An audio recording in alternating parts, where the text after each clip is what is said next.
I am Lear Els now, though I wasn't always. 3 days ago, I actually died in my old world, drowning while trying to save a stranger, and woke up in this totally broken body, starving body inside the 9th district of Lauren City. It is the worst slum in the Griffin Kingdom. The air here literally stinks of waste, and the residents look half dead. My only daily food is some dry black bread, so incredibly hard even dogs would completely avoid it. This place is stuck somewhere in medieval times, but there is actual magic, gods, fearsome dragons, demons, and savage creatures from underground, who constantly raid the surface and slaughter entire towns. Normal folks like us are completely powerless here, poor and invisible. The guy whose body I ended up taking was the absolute last surviving member of the Els family. His father, Baron Els, passed away 10 years ago from an old injury, and their whole family fell apart after that.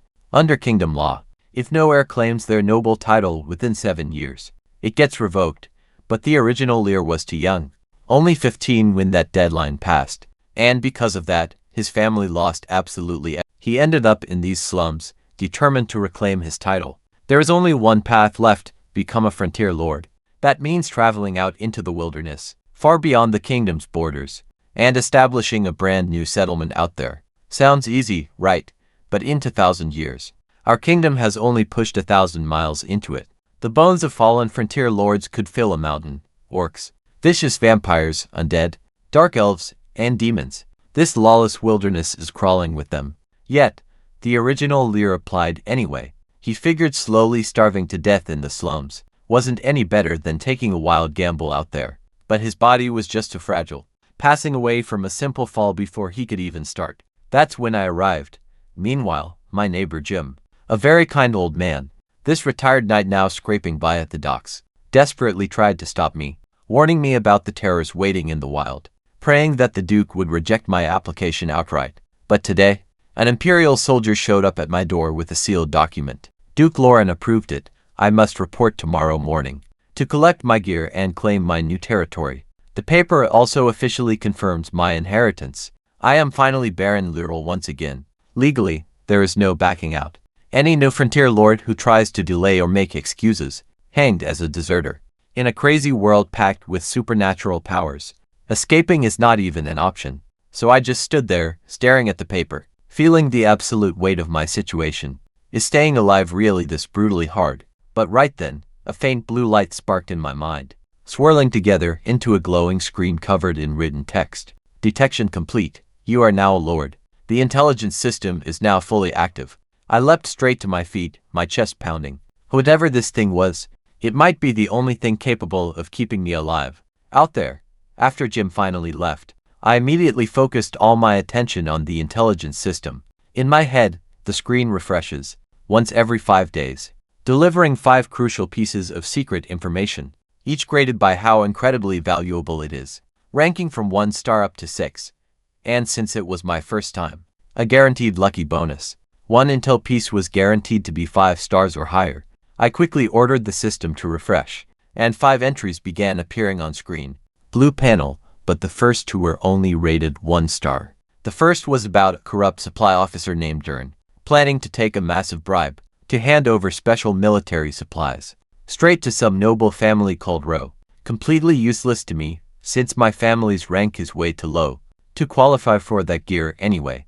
The second warned that over 100 ogres would soon attack a town called Windmill Town, super dangerous territory north of town, but I was completely powerless against it. Now, the next 2 were 2-star info. Way better. The third tip pointed directly to 9th District's black market. Stall 13 was selling tiny tree saplings. They're just labeled as common red leaf trees, but they're actually lava fruit trees under disguise. These magical fruits fully restore your mana, and they sell for 10 gold coins each. Meanwhile, a normal guy only makes 5 gold in a year. In a whole year. Yet someone was dumping these priceless plants, selling them at dirt cheap wood prices. If I buy them, trust me, the payout will be absolutely massive. The fourth intel was about Felina Lauren. She is the eldest daughter of this city's ruling family, and she is a level 16 grand mage. Only 24, but strong enough to flatten the city. Lately, she's been hunting for a rare herb called blue crystal grass, and thankfully, my system showed me the exact coordinates. 200 kilometers northwest, hidden in a valley of Lila. This grass itself might not be worth much on its own, but since a powerhouse wants it so badly, the price skyrockets. This is my golden ticket to fund my entire journey. Then, the fifth notification finally popped up, glowing with a brilliant 6-star gold light, the highest possible rating. Are you ready? My heart literally stopped reading it. Back at that 9th District black market, grave robbers just smuggled a cloudy crystal out of an ancient tomb on the morning of July 8th, right at sunrise. They're selling it at stall 23 near the entrance. That specific crystal actually contains a fragment of the swamp, God's shattered divine power. All I need to do is drip a single drop of blood on it, and I can fully control that God's fragment, actual divine power, the raw power of a being that literally rules this world. And it's basically sitting at a cheap market stall waiting for me. Right here, in my own district. My hands were shaking. This system. It was truly terrifying, and it took a while to calm down. After seeing that 6-star info, a God's power fragment, just sitting there, seriously, just waiting on some cheap market stall. I had to have it, but one major problem stood out. No money, and 0 fighting skills. I had not even formed my magic seed yet. I was basically just an ordinary guy. In a cruel world full of powerful beings, robbing those tomb raiders was definitely out. So, I needed a plan. I had to leverage the cheaper pieces of intel for quick cash. Then I could go after that divine fragment. That third piece of info was by far the easiest to use. The lava fruit tree. Saplings were being sold dirt cheap as red leaf trees at stall 13 in the 9th District market. I chose to start there. Walking over to the corner of my room, I pried loose a brick and grabbed 3 silver coins. That was literally everything. The previous owner of this body had left me 100 coppers make, single silver coin, and just 1 copper gets you a loaf of awful black bread. These 3 coins were enough for me to survive for probably around 4 months. Now, I was gambling everything on this system's intel. I walked 20 minutes through the winding back alleys, heading to the market. The area was packed with poor folks in patched-up clothes, bargaining fiercely over every single copper. I quickly slipped past all of the smaller vendors, and finally reached the main section, counting down the stalls until I hit number 13. It was a tiny fruit shop run by a thin man with a limp.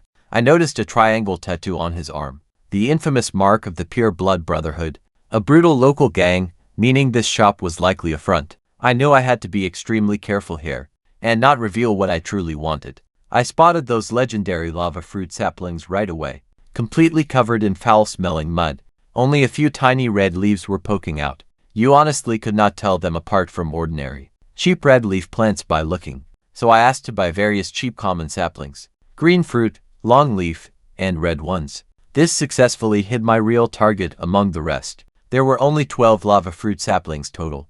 I grabbed them all along with some other cheap ones, paying just 2 silver coins for 40 plants total. After some intense haggling, the shopkeeper threw in 5 extra just to get rid of me. He spat right on the ground as I walked away, laughing at me, a clueless slum kid. Meanwhile, honestly, he had no clue he just sold me a massive fortune. I carefully carried my bundle of muddy plants down dark back alleys, slipping out of the 9th District without any trouble. Nobody gave me a second glance. The dirty bundle looked completely worthless anyway. Once outside the slums, the city was a different world. Massive pointed towers with gorgeous stained glass windows. Every wall had beautiful plaster carvings, praising legendary heroes. Noble ladies peeked from windows. It was incredible. And comparing this to the filth I just left behind, felt pretty cruel, but I did not stop to look. No time to waste, so I hired a carriage and rushed toward the city center. By sunset, I finally stood in front of the Rose Estate, the majestic home of the Lauren family. A beautiful fountain misted the air near the gate, creating a colorful rainbow against walls over 10 meters high. They were lined with angel statues and roses. Can you even imagine? It was easily the most gorgeous place ever. The guards watched me with razor-sharp eyes as I walked forward. They blocked me immediately, shouting, "This is the Rose Estate." I simply raised the tiny sapling in my hand, claiming to have the magical plant Princess Felina wanted, the one with the reward of blue crystal grass, but the guards still kept me blocked at the gate. A massive knight wearing pitch-black armor and a blood-red cloak stepped forward, sizing me up with pretty heavy suspicion, holding nothing but muddy saplings, wearing pretty patched-up clothes. Clearly, I did not belong. I told him flat out I did not have the blue crystal grass on me, but I knew its location, though he did not look convinced. I kept my voice steady, explaining that absolutely nobody would risk their own life just to tell lies to the princess. All he had to do was pass my message along to her. If I lied, all the blame fell on me, not on him, and he was actually coming around. Suddenly, the sound of horses cut us off. 7 white unicorns pulled a carriage, blooming roses wrapped pretty tightly all around it, rolling right past. Every plant along the street suddenly seemed to wake up, standing taller, turning much greener. Roses on the walls swayed with absolutely no wind. The air filled with a pretty sweet fragrance. It felt like watching an actual goddess arrive. The driver was a girl with golden hair in a dark blue gown, stunning enough to be an actual noblewoman herself. And yet, she was only the helper. Now, look who steps out next. Felina Lauren. She had skin like pure jade, flawless features, and deep blue eyes that locked onto anyone looking. Her brown hair drifted as if totally weightless, draped in a black robe with soft, faint rose patterns, noble and elegant in every single way. Every guard placed a hand on his chest and bowed. The tall knight was actually trembling with respect. Now, let me break down how power works here. Knights and mages. Knights strengthen their physical bodies. Mages command pure magic. Their ranks go from apprentice up to junior, intermediate, senior, then advanced, grand, crown, and finally transcendent. Every rank has 3 distinct levels. Most mages never get past intermediate levels. But Felina was already at level 16 Grand Mage at 24, an absolute magic prodigy. Throughout the long history of the Griffin Empire, a Grand Mage can unleash massive war spells, powerful enough to literally wipe out half a city. And across this entire empire, only a tiny handful of people have ever reached higher. But watch how I greet her with a proper noble's bow. Hand on shoulder, nodding politely. She noticed, looking quite curious. Then, she told me. She had heard our conversation straight through the air itself. Some crazy magic. I had to remind myself again. Honestly, this world was just mind-blowing. I told her I knew exactly where the blue crystal grass grew, and that I had come to claim the reward. She was incredibly direct, explaining that this grass was a key ingredient for a potion she desperately needed. Before asking me what I wanted in return, I just couldn't help pointing out that she was a pretty terrible negotiator. She smiled faintly, taking in my patched clothes and calm eyes, and suggested that I tell her the location first, promising a reward that would definitely satisfy me. I gave it to her without hesitating. 200 kilometers northwest of Lawrence City, in a valley filled with Lilith, because information is only ever worth something when you hand it over to the right person at the right time. Holding onto it would have got me absolutely nothing. She looked genuinely surprised by how fast I answered. Then, she asked if I was not scared she'd break her promise. After all, she was the royal princess, and nobody would ever believe a poor man's complaint against her. I just stared at her, thinking about the 6-star, golden intelligence glowing right inside my mind, and answered calmly, I am not afraid. The real cost of breaking your word might be far more than you can actually afford. Felina's eyes instantly lit up with curiosity, so I told her that even the kids of the 9th district praised her name. So surely she would not cheat me over a single plant. It was flattery, and we both knew it. But she seemed far more interested in the sheer confidence behind my words than the actual words. She turned to her silver-helmeted knight Rico, ordering him to retrieve the blue crystal grass. Immediately, he knelt on one knee, eyes burning with absolute loyalty, accepting her command, like it was the highest honor of his life. I mean, who wouldn't laugh in this world? Just one word from a noble like her could make a grown man tremble with pride.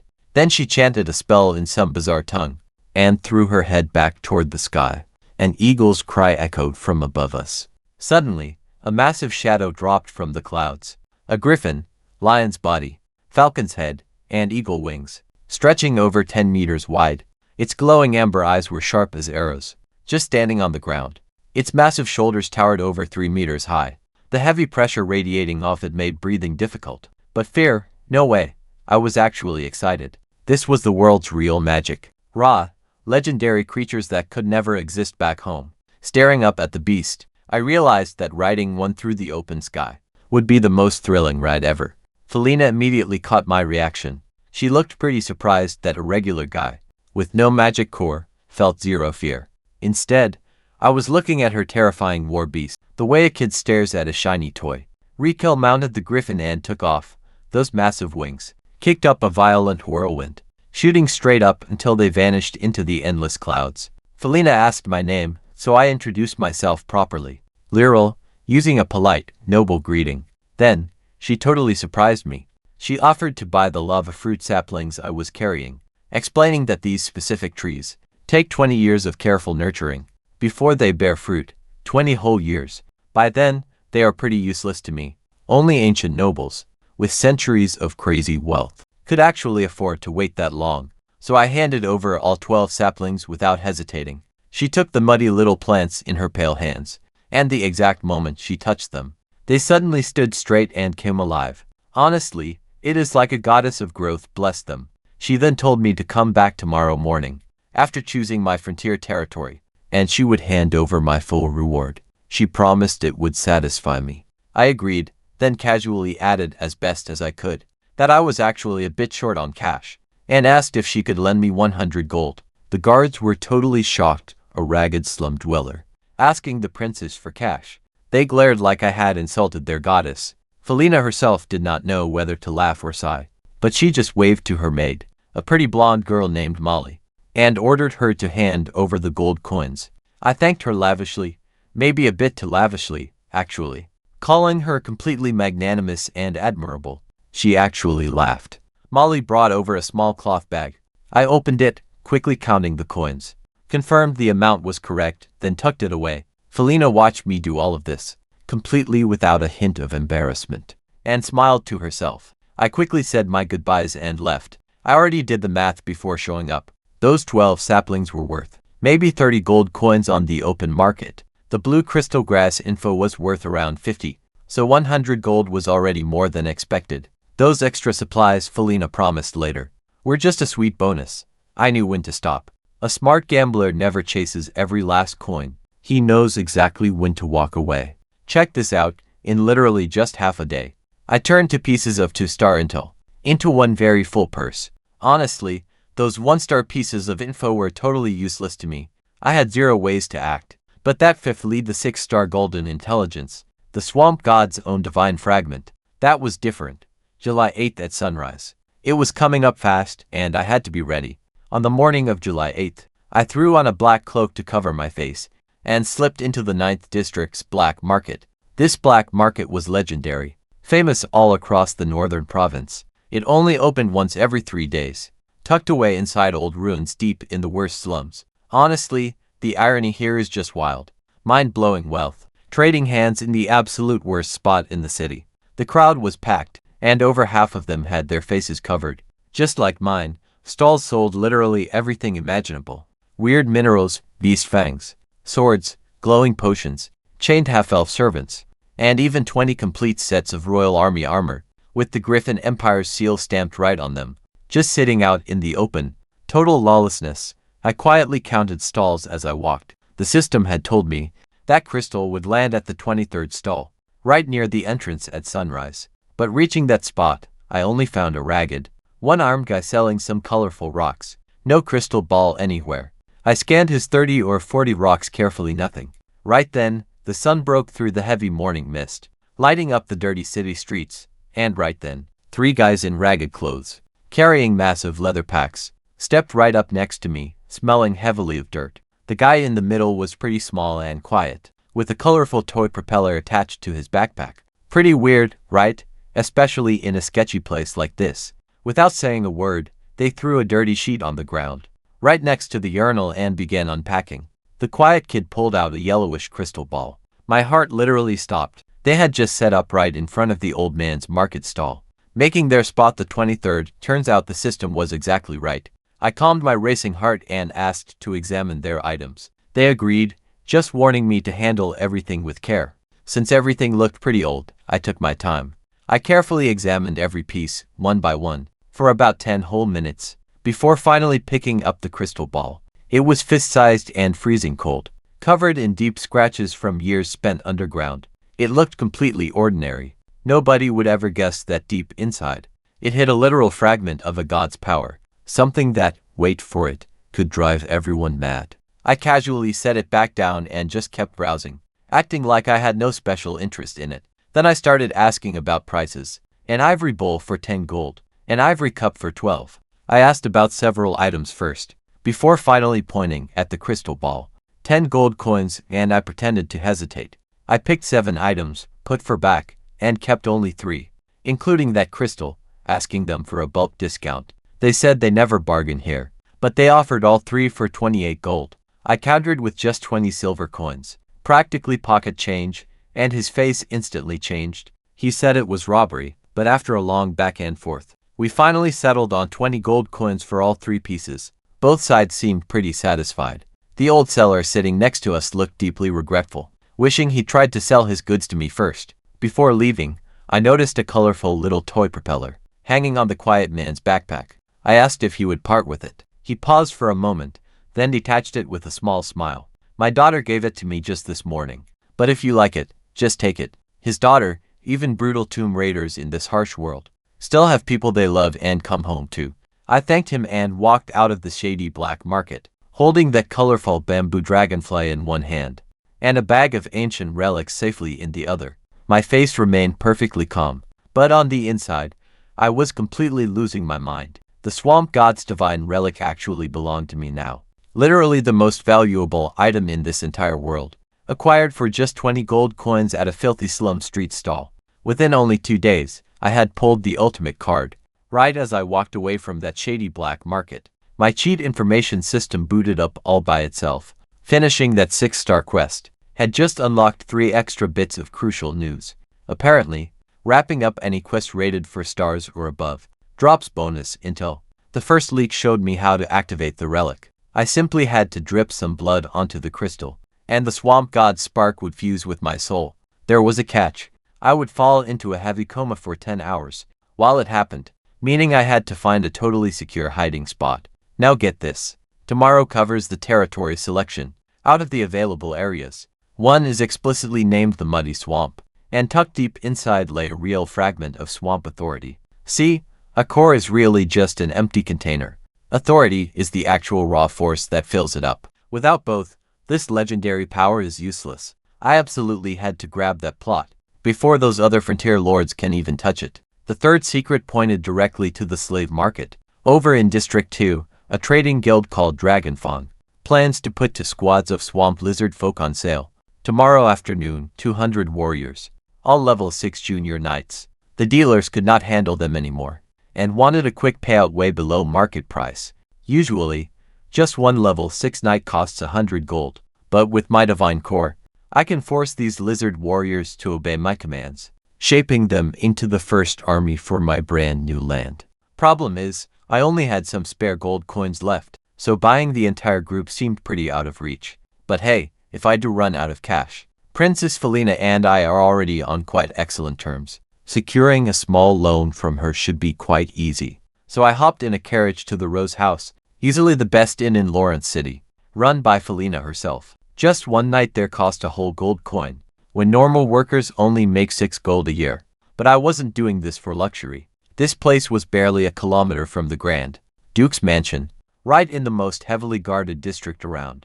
Because honestly, what I was about to pull off required the safest hiding spot in existence. I checked right in, took a dwarf-built elevator up to the 10th floor, flipped the Do Not Disturb sign on the door, locked it tight, and shut the curtains. Then, I lined up 3 items on the table, shoving the other 2 aside. Only that scratched-up crystal ball was important now. Checking the instructions one last time, I bit my finger. A drop of blood hit the crystal, and boom, the whole thing just explodes with light, turning the dark room as bright as day. This wild energy began swirling all around, completely contained, not spreading past the ball. Then, the blood guided that magic inside my body. What flooded my body felt pure, sacred, like I was staring into an endless starry sky. It was so overwhelming, even my soul felt clean. The power just kept coming, until it finally hit some kind of limit. As it settled, the crystal shone like a small sun. For 5 whole hours, it released waves of holy, untouchable power, before slowly going dark. It slipped right out of my hands, hitting the bed. The room fell silent, no magical trace left. By then, I was totally out. Deep within me, my entire soul was transforming into something else. I really have no idea how long I slept, but the moment my eyes finally blinked open, everything inside my head felt completely rearranged. I could literally feel this deep blue energy vortex, massive and untamed like the wild ocean. Suddenly, a single word flashed inside. I had actually become a real mage, and not some basic beginner either. Somehow, that godly fragment pushed me all the way to level 3 apprentice mage in just one night. A brand new system window popped up, displaying my stats. My intelligence system had actually unlocked a hidden bonus function. Now, I could see everything clearly. My level, my mana, even my skills, all of it. Look at this, I got 2 abilities, Touch of the Wetlands, which heals everything within a tight area, working exceptionally well on swamp-dwelling beasts, and Divine Might. It lets me unleash the heavy pressure of the swamp god to paralyze any target. If it succeeds, their soul gets marked, loyal to me, but if I fail, they'll immediately attack. My potential capped out at just 2 stars, meaning I could only reach level 9 on my own. Yet the most crucial part was the Divine Core, Swamp, 10%, focusing my mind. I detected a pulsing spark inside my magic seed, a cracked, glowing blue orb emitting intense pressure, like a slumbering god slowly being reborn. If I can track down the other pieces, imagine that, gathering them all to become a literal god. Getting to my feet, I drew the curtains, watching the evening sun paint the sky in gold and red. Lauren City lay sprawled out right before me, absolutely massive, as I clenched my fist in hope. For the first time since landing in this place, I believed I stood a genuine chance. The next morning, July 9th, I dressed in the sole heirloom I refused to pawn, a dark noble robe featuring a golden embroidered iris, the signature crest of the L family. Before inheriting it, I was strictly forbidden from wearing this, flaunting a noble crest without any permission, which was a massive crime in this empire. But today, I was Baron Lear Els once more, and this simple robe was the final piece of my family history. Soon, I arrived at the Duke's estate, where the land selection ceremony was about to begin. Over 100 frontier lords were already packed inside the great hall, gathered in tight groups, whispering amongst themselves. Every single one proudly wore their family crest, even those whose families had obviously hit rock bottom. You see, pride ran deep here. I quickly found an empty seat. 2 guys in white robes sat nearby, gossiping eagerly about the legendary Grand Duke and his monstrous power. Apparently, he killed a dragon with his bare hands 100 years ago, before shifting topics to Felina, praying she would actually show up. They dubbed her the glorious flower of the north, the rose of Lorraine. The younger noble muttered that merely getting her attention was worth dying for. I just listened. But between us, her famous beauty did not interest me. I only cared about what prize she would hand me. A goddess shouldn't be stingy. Then, the room froze. Felina glided right through the front doors, decked out in a silver stitch gown and long, midnight black lace gloves. Her silver hair drifted behind her like weightless silk. Absolutely everyone stared in pure awe. The tough frontier lords immediately bowed in unison, and the 2 guys next to me hit the deck, blushing like complete fanboys, ready to literally kiss her footsteps. But she ignored them. She bypassed the entire crowd and stood right before me. Our gazes locked, and I tapped my right shoulder, offering a proper, traditional noble salute. Just a polite nod, nothing flashy. She offered a soft smile and matched my nod, a greeting reserved only for equals, while the others barely got a glance. The standard nod saved for mere subordinates. Greetings, Lord Learls. A pleasant day, Princess Felina. The 2 nobles kneeling beside me looked up with wide eyes. Who was I? Why had their goddess greeted me personally? Their grand, knightly bows had not earned them a single glance, yet I received a warm, companion greeting, all while sitting comfortably, making them look like complete clowns. Realizing the joke was now on them, Felina's greeting instantly drew every single in the hall to me. But neither of us cared.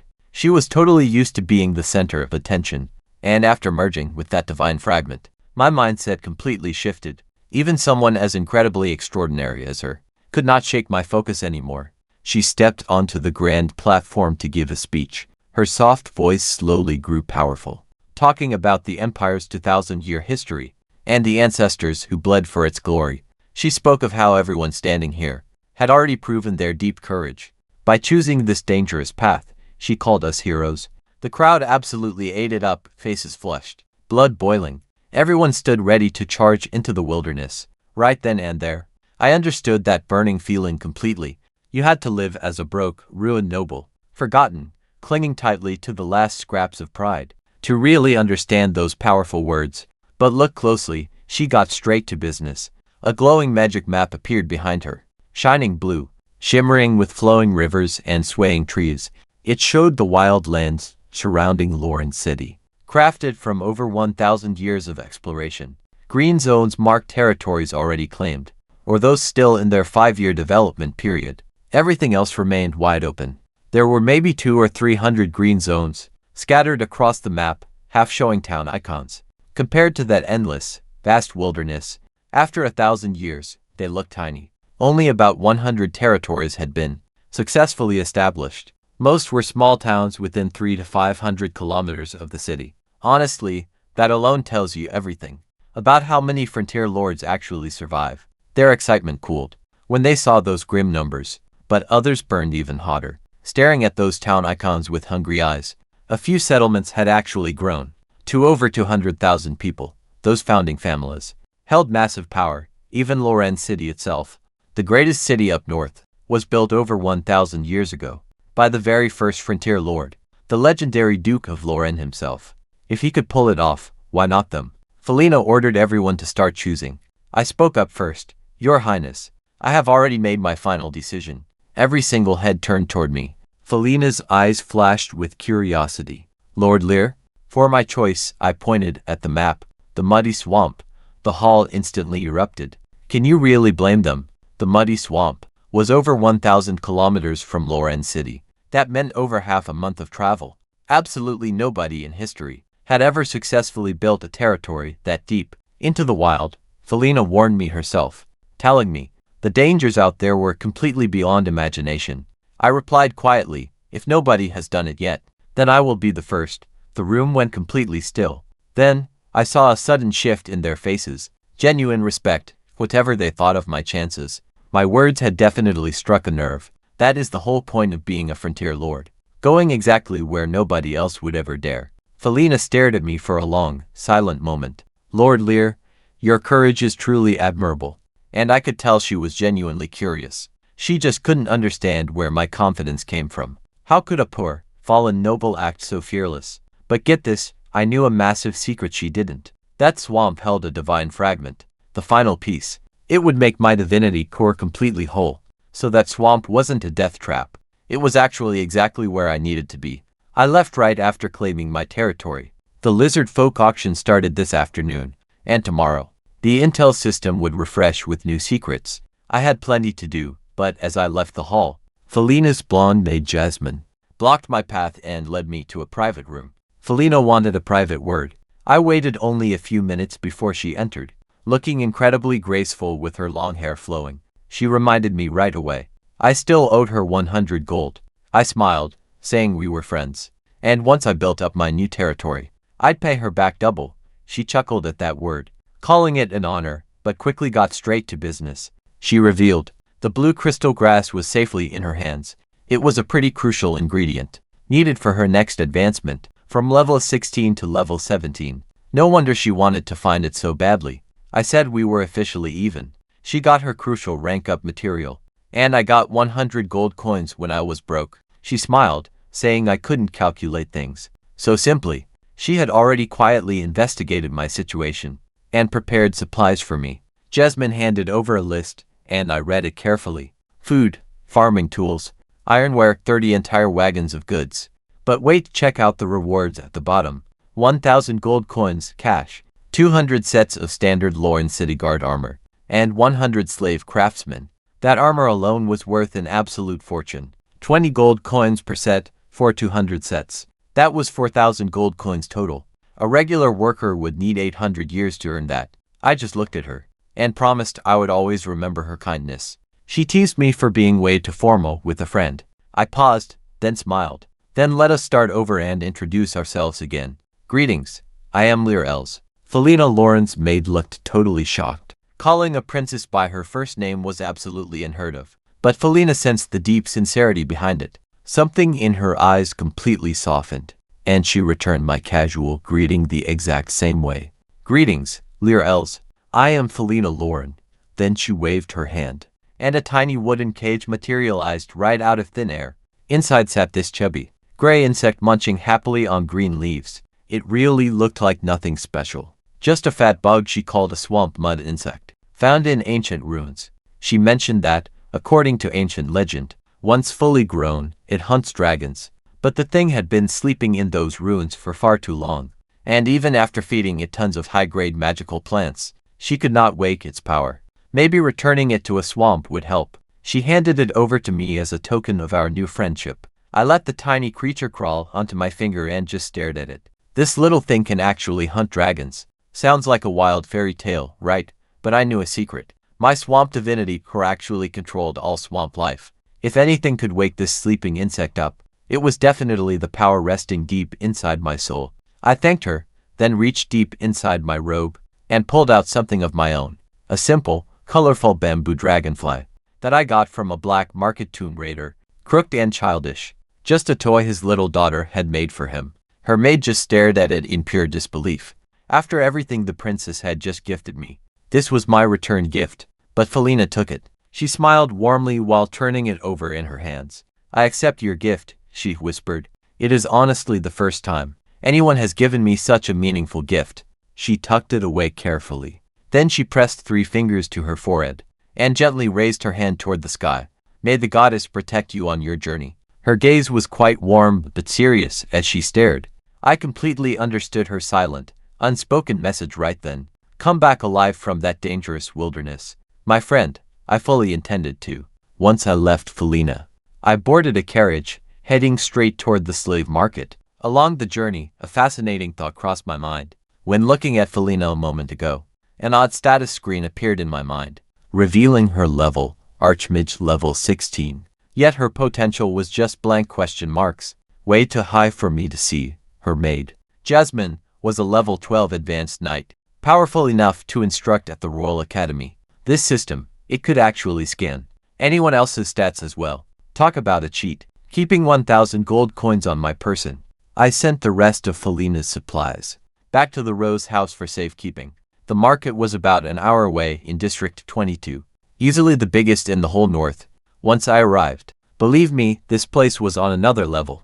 A massive arena, operating day and night. Heavy Gothic buildings completely blocked out the sun. Every single wall was covered in stone carvings, depicting knights charging and angels descending. Rose-shaped, stained glass windows cast a dim-colored glow inside. The pathways were wide yet absolutely packed with crowds, and the heavy air reeked of sweat and grime, mixed with rot and waste on both sides here. Slave traders proudly displayed rows of steel cages, stacked directly on top of each other. Inside sat captives of every race imaginable, like orcs, goblins, and half-elves, snake people, minotaurs, barbarians. Some were captured soldiers, others were civilians taken by traders, and some were humans, who sold themselves just to eat. Orcs were easily the most common, super strong and highly demanded, but at 200 gold each, I could barely afford them.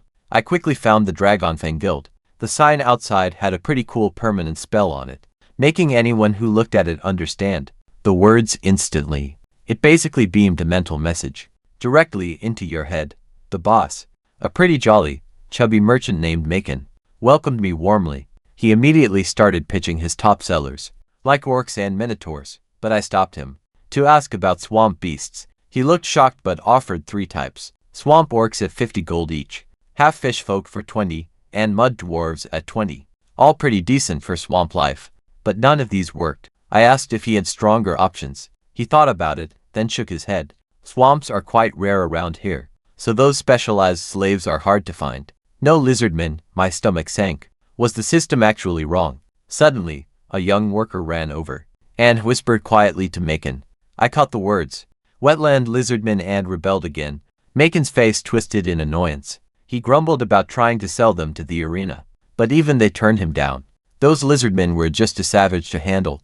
I spoke up immediately. Wetland lizardmen. What level? Macon turned to me, hesitating. He said they are all level 6 junior knights, but pretty wild, even with slave rings. He simply could not control them. He honestly suggested buying swamp orcs instead, or maybe some weird half-fish creatures instead. I definitely appreciated his honesty. He easily could have dumped them on me without warning, but I still insisted on seeing them. So I told him, maybe these lizard folk weren't quite as bad as he thought. He just laughed at that, But wait till you hear what went down a week ago. There were originally 3 squads here. Now, only 2 remained. These crazy lizard folk had been literally killing each other, or tearing apart their handlers, and numbers were dropping fast. Shrugging, he finally agreed to take me to see them. Better to sell them off quickly, he muttered, before there was only 1 squad left. I followed Ma King into the back hall. It was much wider than the front, filled with massive iron cages stacked 3 layers high. Somehow, the air was surprisingly clean. They kept this area pretty well maintained. We walked past rows of chained slaves, until we finally reached the center, where 20 iron cages sat on the ground. Inside were my exact targets, wetland lizard folk. These beasts looked impressive, with thick scales covering their bodies. A green and grayish-brown mix, perfect natural camouflage for swamp life. They stood straight up on muscular legs, equipped with fingers sharp as daggers. Their reptilian heads had amber eyes burning with pure fury, and the second they opened their mouths, their teeth looked like actual razors. Suddenly, my status panel activated automatically. Level 6 Junior Knights. Just 1-star potential, meaning they had already hit their natural ceiling.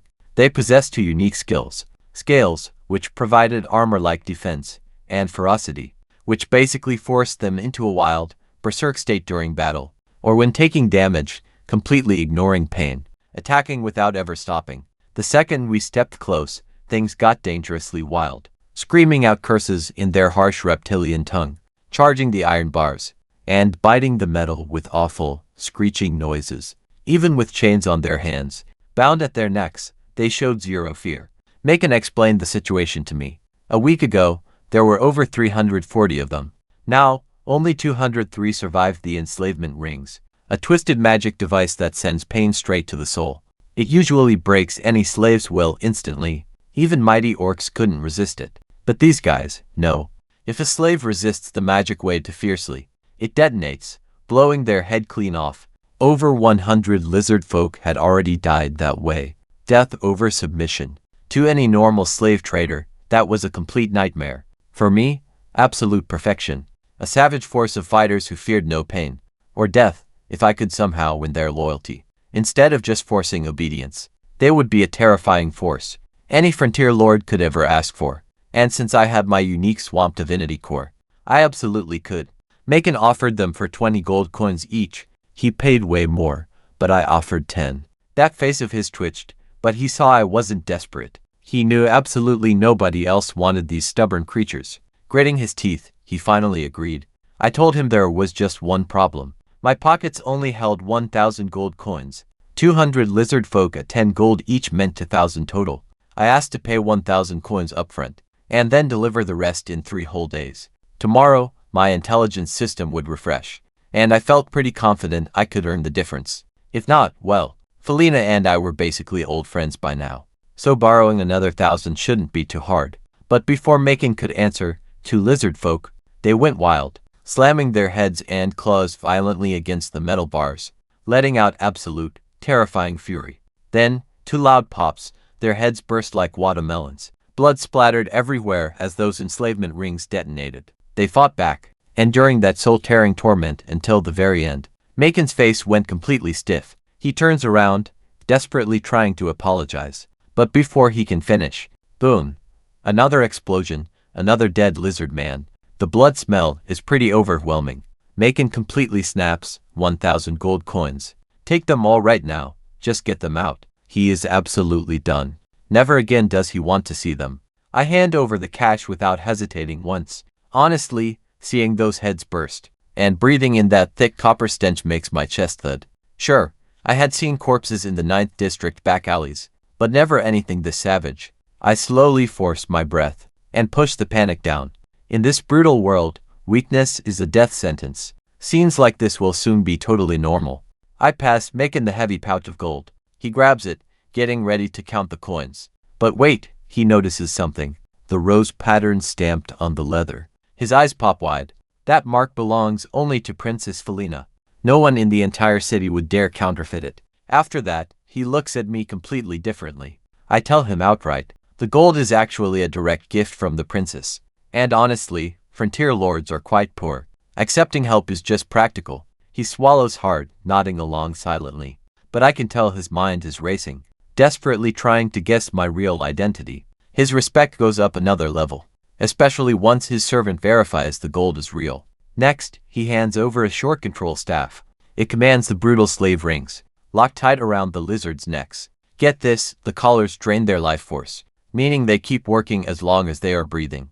Any rebellion triggers instant, automated torture. I order him to transport the lizard folk straight to the Rose house. He nods, but warns me some might die on the way there. Since these beasts are ticking time bombs, I quietly turn back to the cages. The lizard folk were growing restless, screaming out curses in their brutal language, eyes burning with raw defiance, even through heavy chains and sleeve rings. It was finally time to unleash my power. I reached deep into the swamp divinity core in my soul, and released my divine might. The ancient, crushing pressure of the swamp god itself. Shut up. Just 2 words. To any regular person in the room, that sounded completely normal, but to these beasts, it was literal thunder, their own god looking straight down at them. The ultimate fear, hardwired into their very nature. These proud creatures had survived torture, starvation and agony, soul-tearing pain from sleeve rings without ever breaking. But this wasn't simple pain. It was their origin. This pressure came from the very source of their existence. They'd been freshly captured and starved, beaten and locked in cages, facing death at any moment. Their bodies were still fierce, but their fragile souls were already worn thin. Within mere seconds, they all stopped thrashing around. Their fierce pride melted into trembling submission. Heads bowed down in complete, absolute silence. I felt my mental power expanding outward, searing a master mark deep into their souls. The exact second those marks locked in, you could instantly feel the change. Their hostility dissolved into quiet obedience. And something much more powerful, worship. Now, these 200 elite swamp warriors were mine. Behind me, Myken stood completely frozen. He swallowed hard. These were the exact same beasts that resisted every horrific torture his own people could devise. Absolute monsters, who would literally let their heads explode, rather than obey, and I had silenced them instantly. I spoke calmly down to the lizard folk. Just cooperate with this transport. I'll bring you straight back to the wilderness. Every remaining trace of struggle instantly vanished. Myken finally snapped out of his daze, and scrambled to bark out orders. 2 whole squads of level 9 armored knights arrived to escort the lizard folk. Even these elite warriors looked uneasy about handling swamp beasts famous for their absolute savagery. But today was different. The lizard folk didn't resist. When Myken nervously asked if we could unlock their shackles to make transport a lot easier, I agreed. He tested it on a few, and they just stood there, completely calm and obedient. It was as if all their madness and violence had never even happened. Myken looked at me with something close to pure awe. How did I do it? Well, Myken didn't need to know. All that mattered was my first army was finally ready, and we were heading straight to the Rose house once the lizard folk were finally taken away. Myken told me I was welcome back anytime. The Dragonfang Guild would always give me their best prices. I thanked him and hopped into the carriage he arranged, heading back to the Rose house. Jasmine was already waiting at the door when I arrived. She told me Felina's supplies had been safely placed in the side courtyard, though the 100 craftsmen wouldn't arrive until tomorrow. Just as we were talking, the massive transport carriage pulled up, and the lizard folk slowly climbed out. 200 swamp warriors covered in gray-green scales, with bulging muscles and cold, sharp amber eyes. The guards at the door shivered just looking at them. I tipped the escort leader about 10 silver coins for his trouble, and he left happy. Jasmine asked if I had bought them as guards. I just smiled and said yes. And let me tell you, they were so much more than that. They were the actual foundation of my entire expansion. She then asked when I planned to leave for my territory. Every frontier lord gets exactly 1 month to prepare, with a possible extension up to 3 months. After that, imperial law treats you as a deserter. I told her I would decide tomorrow, but we would leave within half a month. She nodded, leading me and the lizard folk over to the side courtyard, where all the gear was stored. The yard was massive, easily bigger than most noble estates. Horses were grazing near the wagons, while a whole mountain of armor sat on the ground, gleaming with a cold, metallic light. I pulled up my status panel to check it. 1-star quality, forged from refined steel, using dwarven techniques, tailored to fit almost any humanoid. Under 2 meters tall. Each set came with a sharp steel sword. 200 sets total. I gave the command. Everyone, put on the armor. The lizard folk moved immediately, helping each other strap on the heavy metal, standing at around 1.70 meters. The gear fit them pretty well. Seriously, that dark steel makes them look absolutely terrifying. Amber eyes glowed above the dark metal, holding sharp swords in their clawed hands, with thick tails, poking through custom-made openings in the back. Combined with their tough natural scales, this heavy armor pushed their overall combat power straight to a completely new level. 200 fully armed, level 6 junior knights now stood before me in formation. Just 2 days ago, I was starving, in a tiny 10 square meter room back in the 9th district, chewing on rock-hard black bread. Now, divine power and an army, 30 supply wagons, and 1,000 gold coins. Man, talk about an absolute glow-up, right? Jasmine excused herself to attend to her own duties. I offered her a tip, just like I did the escorts, but she politely declined instead. Being her personal maid, she didn't need cash. Later, back at Rose Estate, Jasmine reported everything to Felina. She mentioned the lizard folk, and how strangely obedient they were. Beasts usually known for brutal rage, behaving just like cute, tamed kittens around me. Felina was not shocked. She just smiled and said it made perfect sense. Jasmine asked if that did not seem pretty strange, but Felina already realized what almost everyone else had missed, that a guy who could climb out of the slums, look a princess without even flinching, and casually call her a friend right to her face, he was never going to be average. She stared out her window at the blue sky, gem-like eyes hiding all her thoughts, and she stayed quiet after Jasmine left the room. I asked the lizard folk who was running their show. They all pointed to one lizard, taller and way stronger than the others by half a head. He stepped forward, kneeling instantly. His common tongue was pretty rough but totally clear. Master Haggis sends his highest regards. I ordered him to keep everyone strictly in line while we stayed in the city. Just a few days, and he obeyed. Every word I spoke was absolute law to them. Now I examined all 200 lizard folk, hoping to discover a rare hero unit among them. In this world, leveling up brings a tiny chance for an epic hero transformation. Awakening, a talent that multiplies combat power by several times, but the odds are 1 in 50,000. Sadly, none of my fighters had it. Quite a bummer, right? I called the Rose House staff for food. Good food for the lizard folk. Then I went to my room alone. Standing by the window, I watched the sunset, taking stock of things. In just days, I chose my territory, that muddy swamp, which holds a hidden fragment of divine authority. I bought 200 level 6 warriors for 1,000 gold. Built a real bond with Felina Lauren. 70 gold coins still left.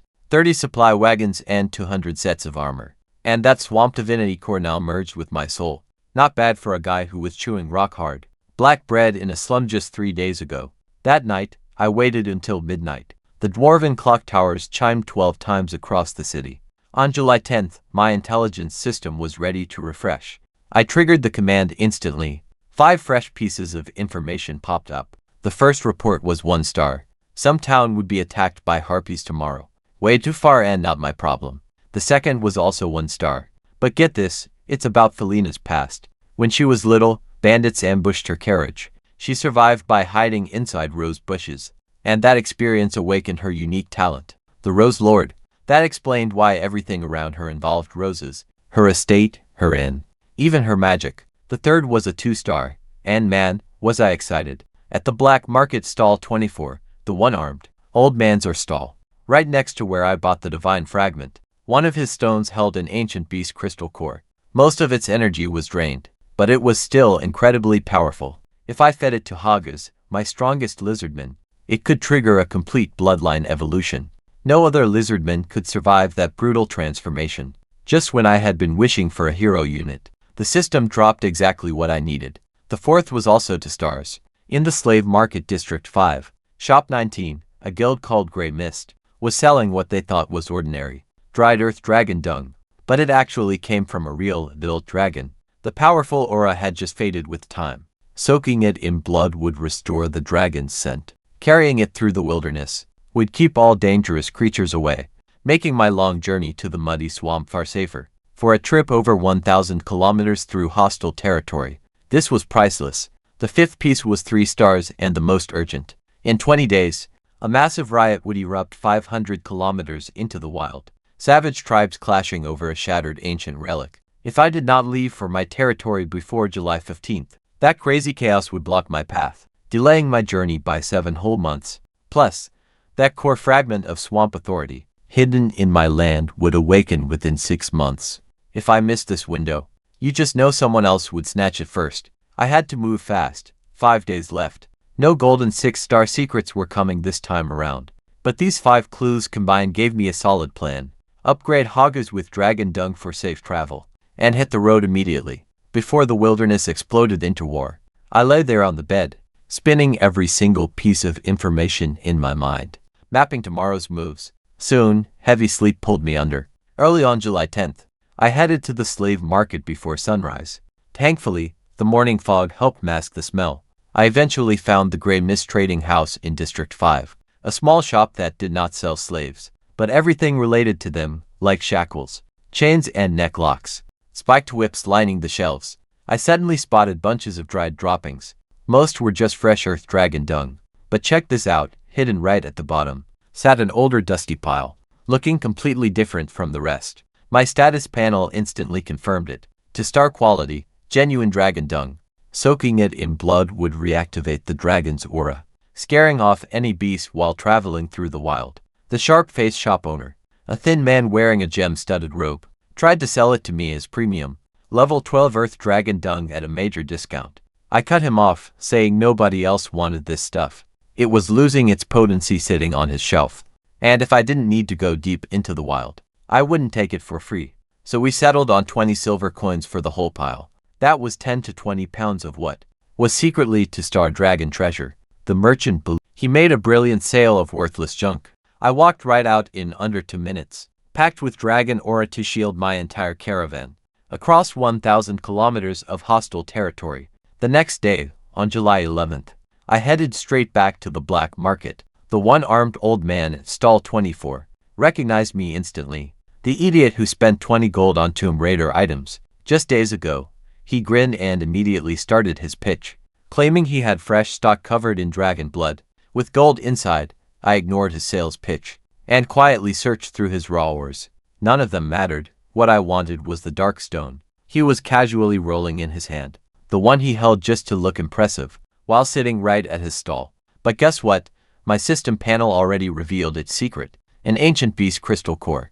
Almost all of its energy was drained, but it was still absolutely extraordinary, enough to trigger a major bloodline evolution in Haga, my strongest lizardman. I calmly asked to examine it. The seller was thrilled, thinking he had hooked a whale. He claimed it held a super rare metal called silver, and started at 50 gold coins. I tossed it aside and immediately turned to leave. He chased right after me, 30 gold coins, then 20. Instead, I held out 10 silver coins, and just offered them in my open hand. Without saying a single word, he stared at my hand, took a deep breath, and groaned that I was going to be the death of him. But before he even finished his sentence, the silver coins vanished from my hand, and the dark stone was shoved right into it. He thought he had fleeced a fool, selling a basic river rock for 10 silver coins. Meanwhile, I'm laughing, walking away with the key to creating my first hero unit. Both legendary treasures secured, the ancient beast crystal core and the dragon dung, sold for a total of 30 silver coins. Using secret info to build wealth, I quietly felt pretty amazing back at Rose's house, and Jasmine was waiting again. 100 slave craftsmen, the helpers Felina promised me. They stood in the courtyard like rigid statues, terrified of the armored lizard folk nearby. Jasmine explained they were swamp dwellers, a race that preferred damp, dark places. They were naturally gifted at building and crafting, but they were somehow incredibly timid. Felina had brought them from another city, specially for me. I checked their attributes. Level 4, 1-star potential, with a racial talent called Craftsman's Heart, which gave them extra creativity, plus amazing skill in building tools. Born builders, exactly what a frontier lord needs.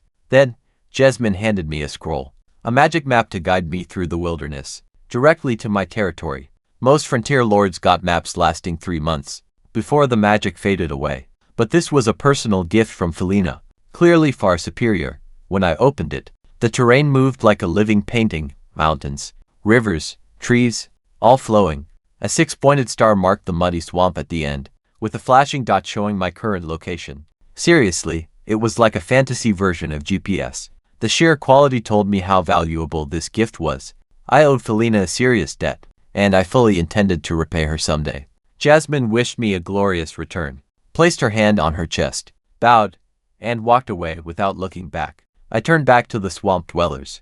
An elderly one with curly hair and a hunched back stepped forward, bowed deeply, introducing himself as Bane. When I checked his attributes, my jaw literally dropped. He was a level 5 hero. With 2-star potential, his handy hero talent is construction. He can plan out massive building projects. This cuts down construction costs while boosting durability. The guy has incredible craftsmanship and amazing planning skills. He is literally the perfect hero for developing a territory. Tomorrow morning, he'll be joining him on the journey, and that his skills will be vital going forward. He humbly accepts as RMC reviews his entire army. Over 100 swamp dweller craftsmen, and 200 heavily armored wetland lizard folk. Can you imagine building a territory with this massive army? Those 200 level 6 knights alone would usually cost 40,000 gold coins. Now add the crafters and 30 wagons of gear. Even rich nobles, families would have to empty out their entire bank vaults just to match what he has. He commands Bane to personally inspect every single supply wagon and check if they still need anything. Buy everything today. They are heading to the wild tomorrow. Bane is excited but pretty anxious, especially when he has to walk right past those scary lizard folk. Our MC makes it absolutely clear that from now on, every single lizard man is now his ally.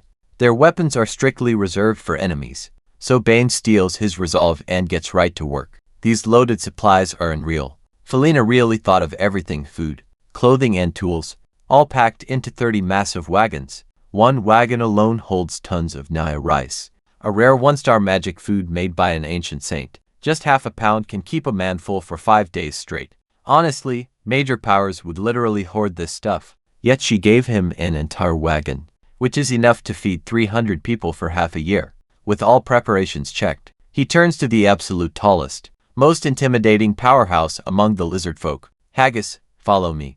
The ancient beast crystal core is safe in his pocket. It is finally time to evolve his fiercest warrior into a hero. After bringing Haggis the savage lizard man inside, he pulls out a strange black mineral, something he grabbed from the black market. No joke, ancient beast energy core locked deep inside. Sure, most of its power has faded over time, but it can still trigger a massive bloodline evolution. Hags, are you willing to become a weapon in my hands? His heart skips a beat.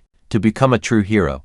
An absolute madness flickered in his golden eyes. He suddenly drops to his knees, head hitting the floor, speaking with absolute humbleness and desperate intensity. My lord, he declares, I am ready to become your blade. I offer my soul to you, wherever your eyes lead. That is where I will go, pushing for more power. This is just the natural instinct of every living creature, and being a hero is the ultimate dream for most. Right now, endless nights of dreaming about this very chance are finally right in front of him. Liar tells him to rise, giving a slow nod. Then he passes over the strange, dark stone. Hags does not hesitate, squeezing it with all his might. A sharp crack echoes, deep fractures spider web across the rock, and then it completely shatters. Right inside those broken pieces, a tiny object about the size of a thumb appears, glowing with a faint, deep red light. Raw, vibrant energy instantly radiates from it, almost like he is holding a tiny sun. Eat it to complete your transformation. Hag swallows his deep excitement, breathing heavily, and gulps it down. A second later, his body suddenly explodes with fierce energy. A brutal power makes his face warp. His muscles go weak, sending him crashing down, growling like a wild animal. His entire frame twitches with violent spasms. It looks like he is enduring absolute, torturous pain. Man, just watching this sends shivers down your spine. Liar glances at the details for that 20-second shop, dealing minerals right by the black market gate. This merchants or holds a hidden ancient beast's crystal core. Although most of its energy has faded, it's still pretty extraordinary. It can be fed to the strongest wetland lizardmen. Hags, to evolve his bloodline. Other lizardmen simply can't survive this brutal, agonizing transformation. A simple piece of intel, but incredibly precise. Without pain, how can one taste sweet success? Lear waits silently, watching Hags's face grow more twisted and fierce. Honestly, we can't even imagine the agony he's enduring. This creature is normally almost immune to pain, yet even his ring of servitude cannot suppress this. The entire process drags on for 3 hours. During this grueling transformation, Hags's body visibly starts swelling. He shoots up to 1.85 meters tall, while his aura becomes as aggressive as a wild beast. Trembling heavily on the ground, he still radiates a fierce, brutal energy. Another hour slowly passes, and Hags finally awakens from his transformation. He slowly pulls himself up. His 1.85-meter body looks massive, bursting with pure power. His dwarven armor is stretched incredibly tight by muscles. Those rock-solid muscles bulge so much that even the heavy plate armor cannot hide them. The lizardman's head is now terrifyingly fierce, boasting a blood-filled jaw and knife-like teeth. Those amber eyes look aggressive. His 10-centimeter claws shimmer like cold blades, sharp as daggers. Ordinary armor wouldn't stand a chance. He strides forward and kneels before Lear, bowing his head. "My lord, from this day forward, I am your weapon, ready to cut down all your enemies." Hags feels an insane surge of power within. He is so hyped up, he cannot even hold back. And just like that, we have a newly evolved hero. This is a moment he has dreamed of for countless nights, and now his dream is real. And every single bit of this power is a gift from his lord. True greatness needs no words. Liar's lips curled slightly. This was officially his very first hero. Even living heroes, like Bane, played a quite crucial battle role. Hoggies alone could easily decimate hundreds, or maybe even thousands of Banes. He stared down. The wetland lizard hero knelt before him. Wait till you see his new attribute panel. Popping up in his mind, Hoggies was mid-level. Knight level 7 with potential at 2 stars. Max level is 9, with racial talent of amphibious life. He possessed a pretty unique lung organ, letting him hold his breath for a long time and breathe underwater for short periods. Hero talent, regeneration. He had a special body that could heal itself after any injury. By consuming energy, he could recover quite quickly, and even lost limbs would grow right back. Health points, 1000. Skills. Scales, 2 stars. A passive skill giving him almost steel-like defense, cutting damage by 30%. Ferocity, 2 stars. Whenever he attacks or takes any damage, he turns fierce, boosting stats by 30%. Fighting relentlessly without feeling any pain. Blood rage next. After tasting blood, his size expands by 20% and strength by 40%. Equipment, none. Evaluation, savage swamp beast. Liar's eyes sparkled. Post-transformation, just watch. Hoggy's strength had shot way up. His potential leapt from 1 star to 2 stars, and his level cap finally reached 9. Even his base level jumped from 6 to 7. At the same time, he unlocked an incredibly powerful hero talent, regeneration. Whenever he gets hurt, he can consume his energy and blood to heal up, even regrowing any severed limbs. This is definitely a skill that changes everything completely. In battle, these already pretty fierce and pain-tolerant lizard men are unstoppable. He gained a massive, rapid recovery ability. It literally reminded me of the Hulk. Honestly, isn't he basically a younger, fantasy version of the Hulk? Plus, Haggis unlocked a brand new attribute, Vitality, a stat completely unique to the Night Path. But you must become a hero to awaken it. This Vitality boosts his skills and cranks up his damage. It is a sign of elite combat power. Only those with Vitality can truly be called a hero. However, mages are different from the start. They already have magic, which is why they call them mage lords. Knights have it harder, needing hero status for real power. Apprentice mages get to access them early, and Haggis's 2 original 1-star skills got upgraded straight to 2 stars, massively boosting his base stats. Plus, he unlocked an epic new skill, Frenzied Blood, a pretty brutal skill.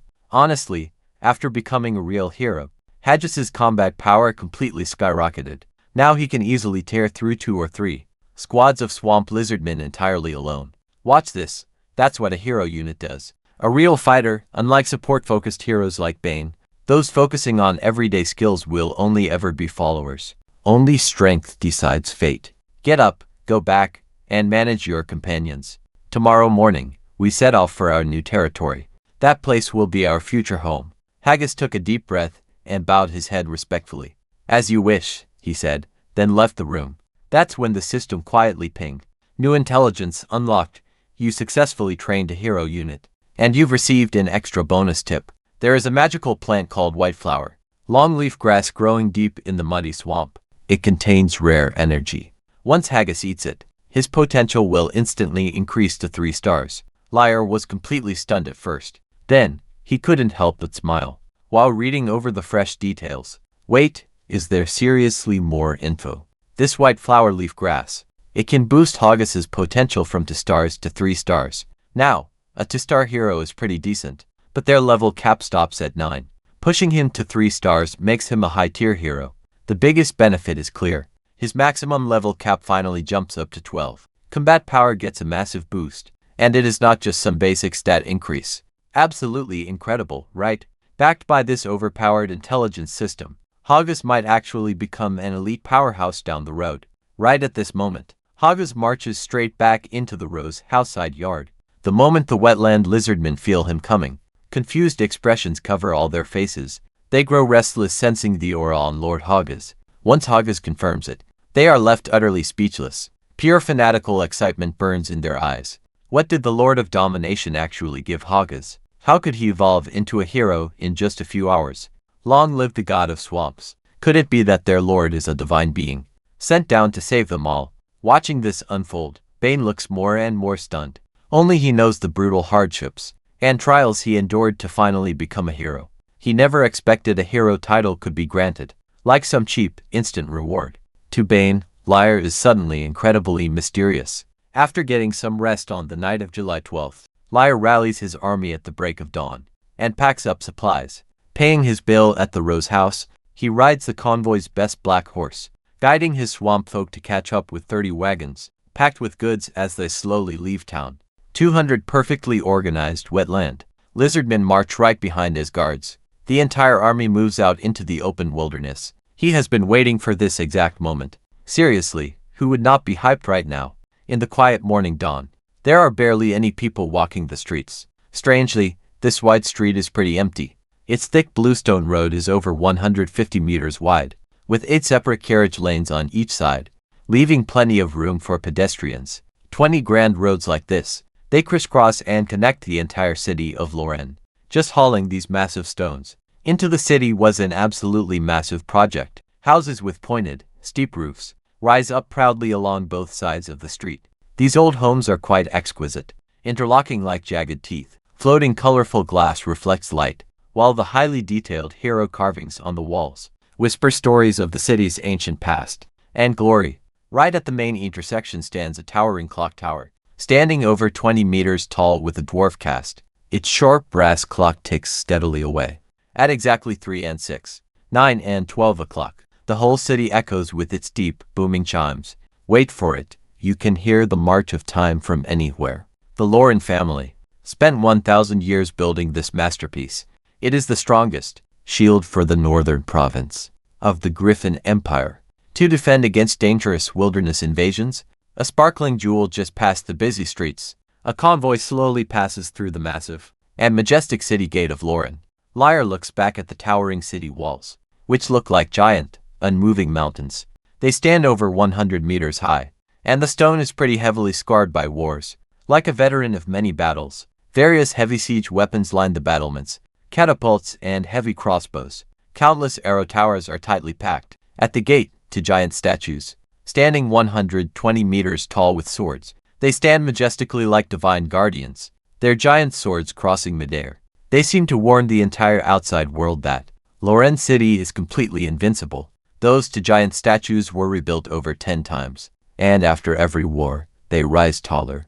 They are pretty much its symbols. Suddenly, an eagle cry shatters the quiet, forcing Lior to look up. Hundreds of imperial crests fill the sky. Massive griffins with 10-meter wingspans soar above, gliding so smoothly. Imagine looking up at this insane sky defense line. They can launch instantly, backed by 10 or even 100 times more reinforcements if needed. Lior stares deeply at this magnificent fortress. A sudden wave of pride washes over him. His own lands must become just as grand. He signals without a second thought, ordering his troops to move faster. Endless stretches of farmland lie just outside, going on as far as anyone can look. Lush green wheat waves softly under the open sky, making for a truly stunning view. After marching more than 10 kilometers, the great city slowly fades away. Honestly, this magical world is just built different. Even shy craftsmen like the mud people possess way more strength than humans, so their marching speed is not slow. Starting at the crack of dawn, they stop to rest by a roadside well. By noon, They cover about 30 kilometers in hours, and nobody looks all that tired yet. Last night's meal was hearty noi rice, meaning they do not need to cook for days. This saves them a massive amount of hassle.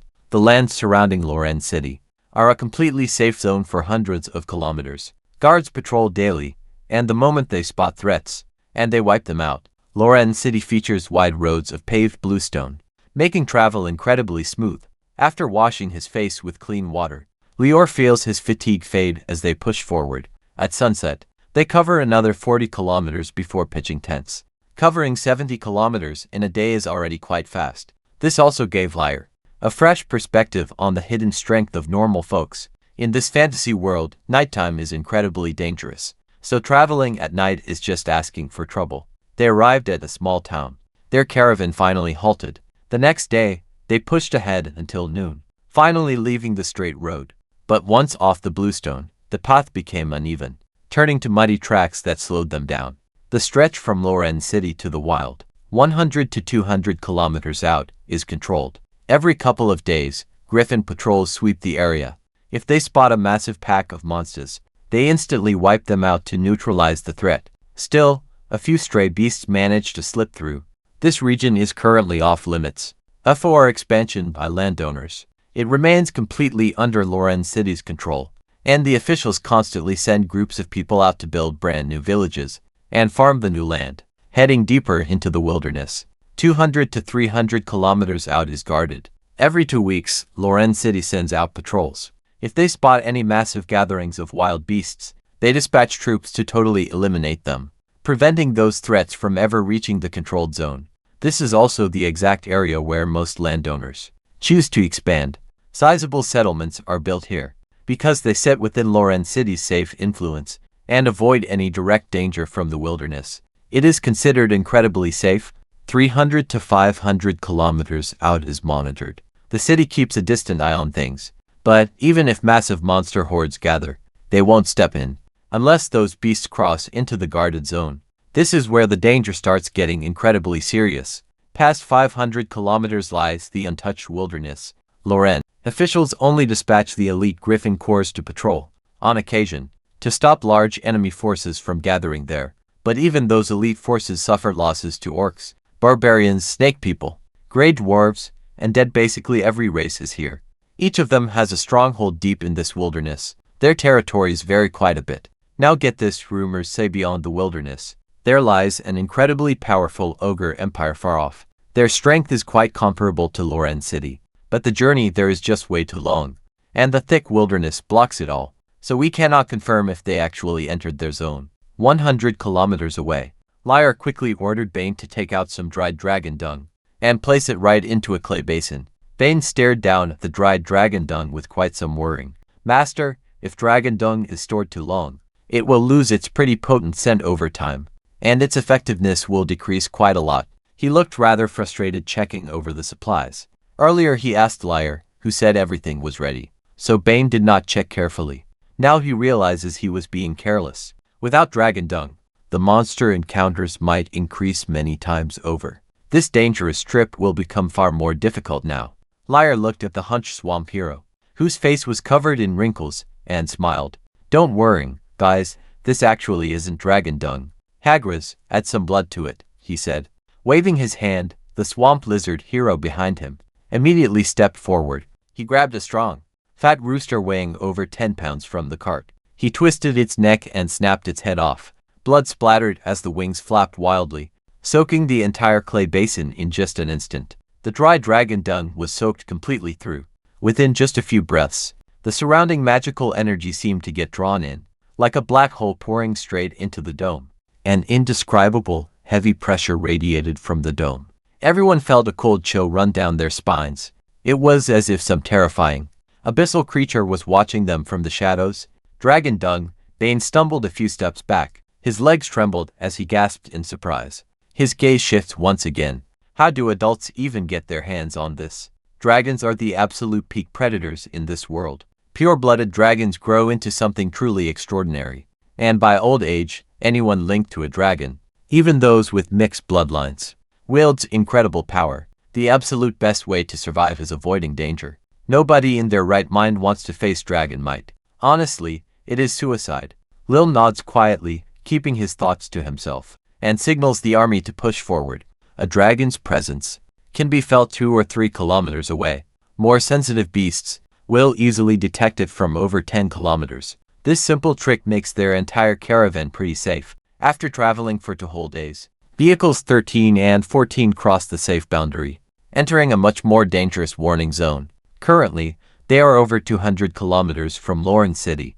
Deep in the wilderness tonight, they pitch their tents after dinner, but Lil stays wide awake, waiting in silence as midnight approaches. Finally, the clock on his screen reaches midnight. On July 15th, the interface in his head quietly displays brand new data.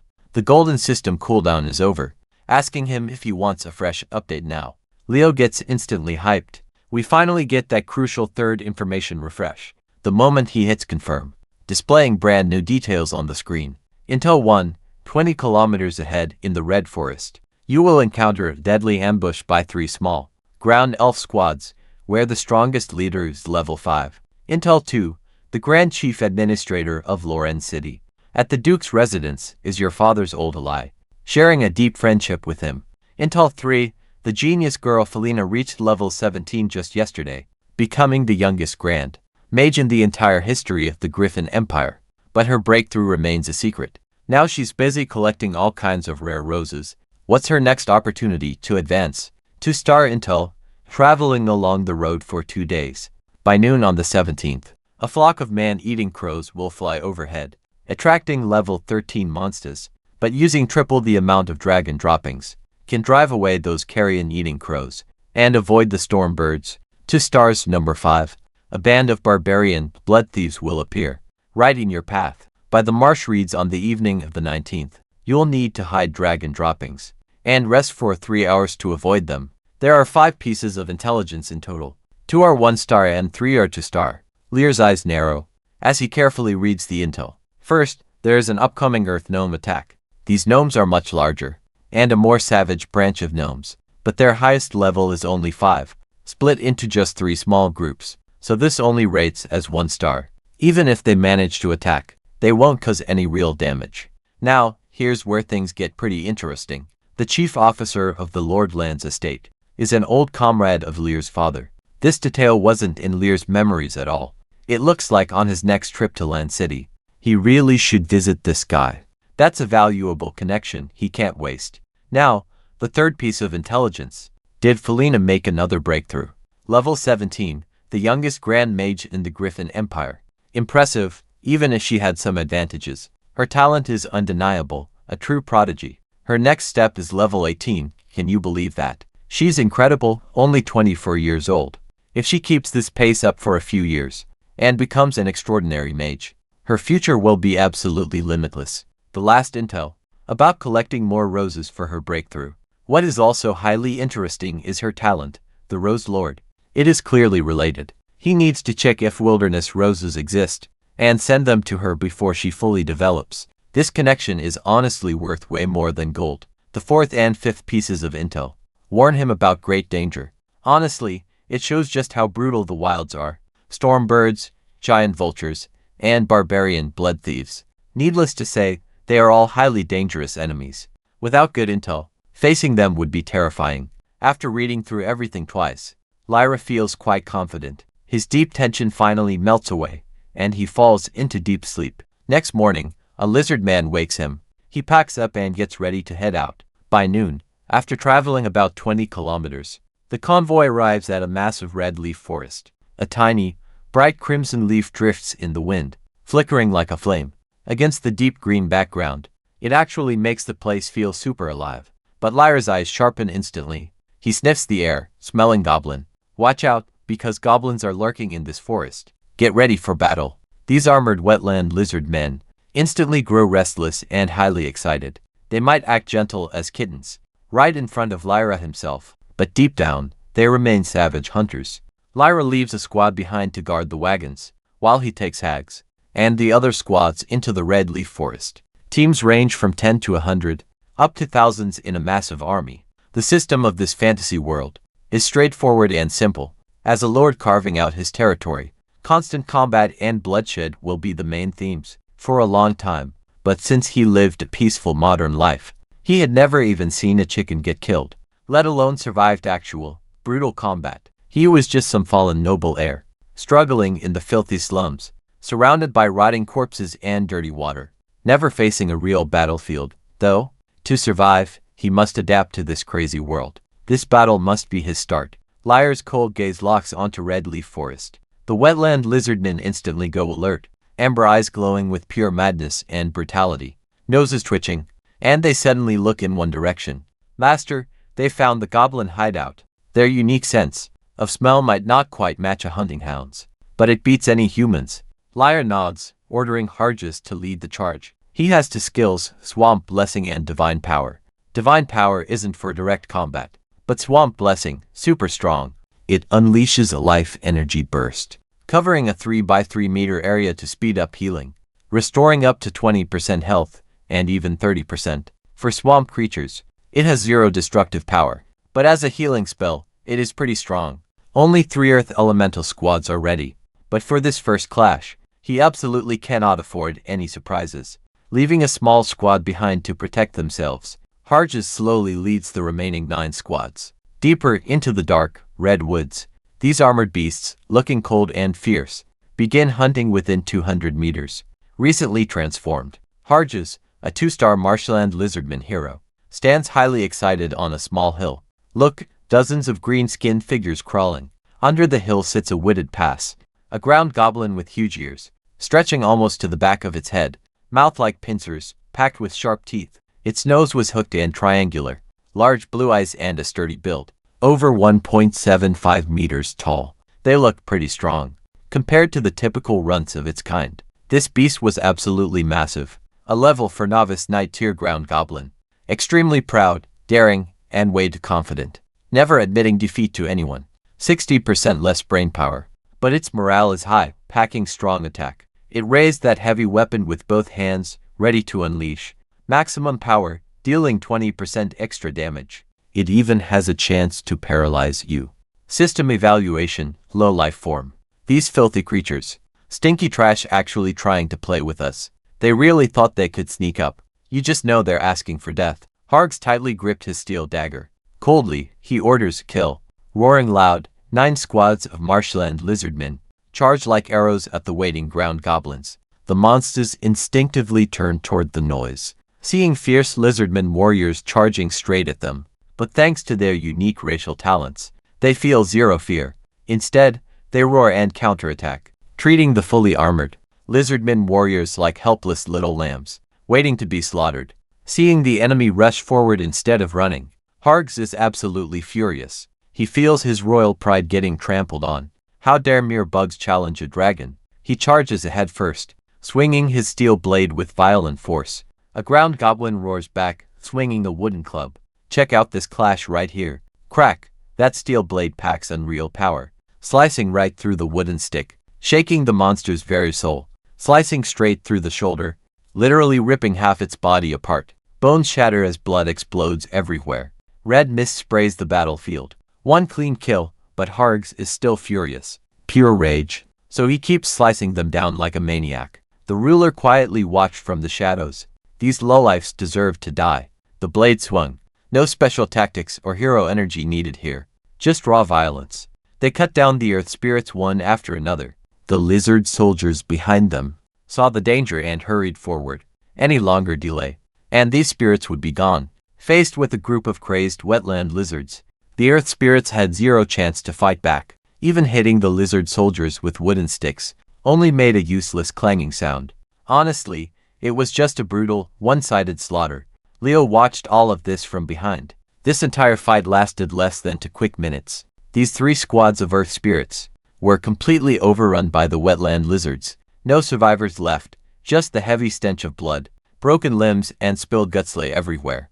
Crimson grass and trees, and every bit of it wildly stimulated his nerves. Compared to that scene of wetland lizards, shattering and blowing up heads in the slave yard, this was 100 times more intense. Leo's heart trembled, but he refused to look away from the battlefield. His gaze stayed completely firm as he stepped directly into the bloody chaos.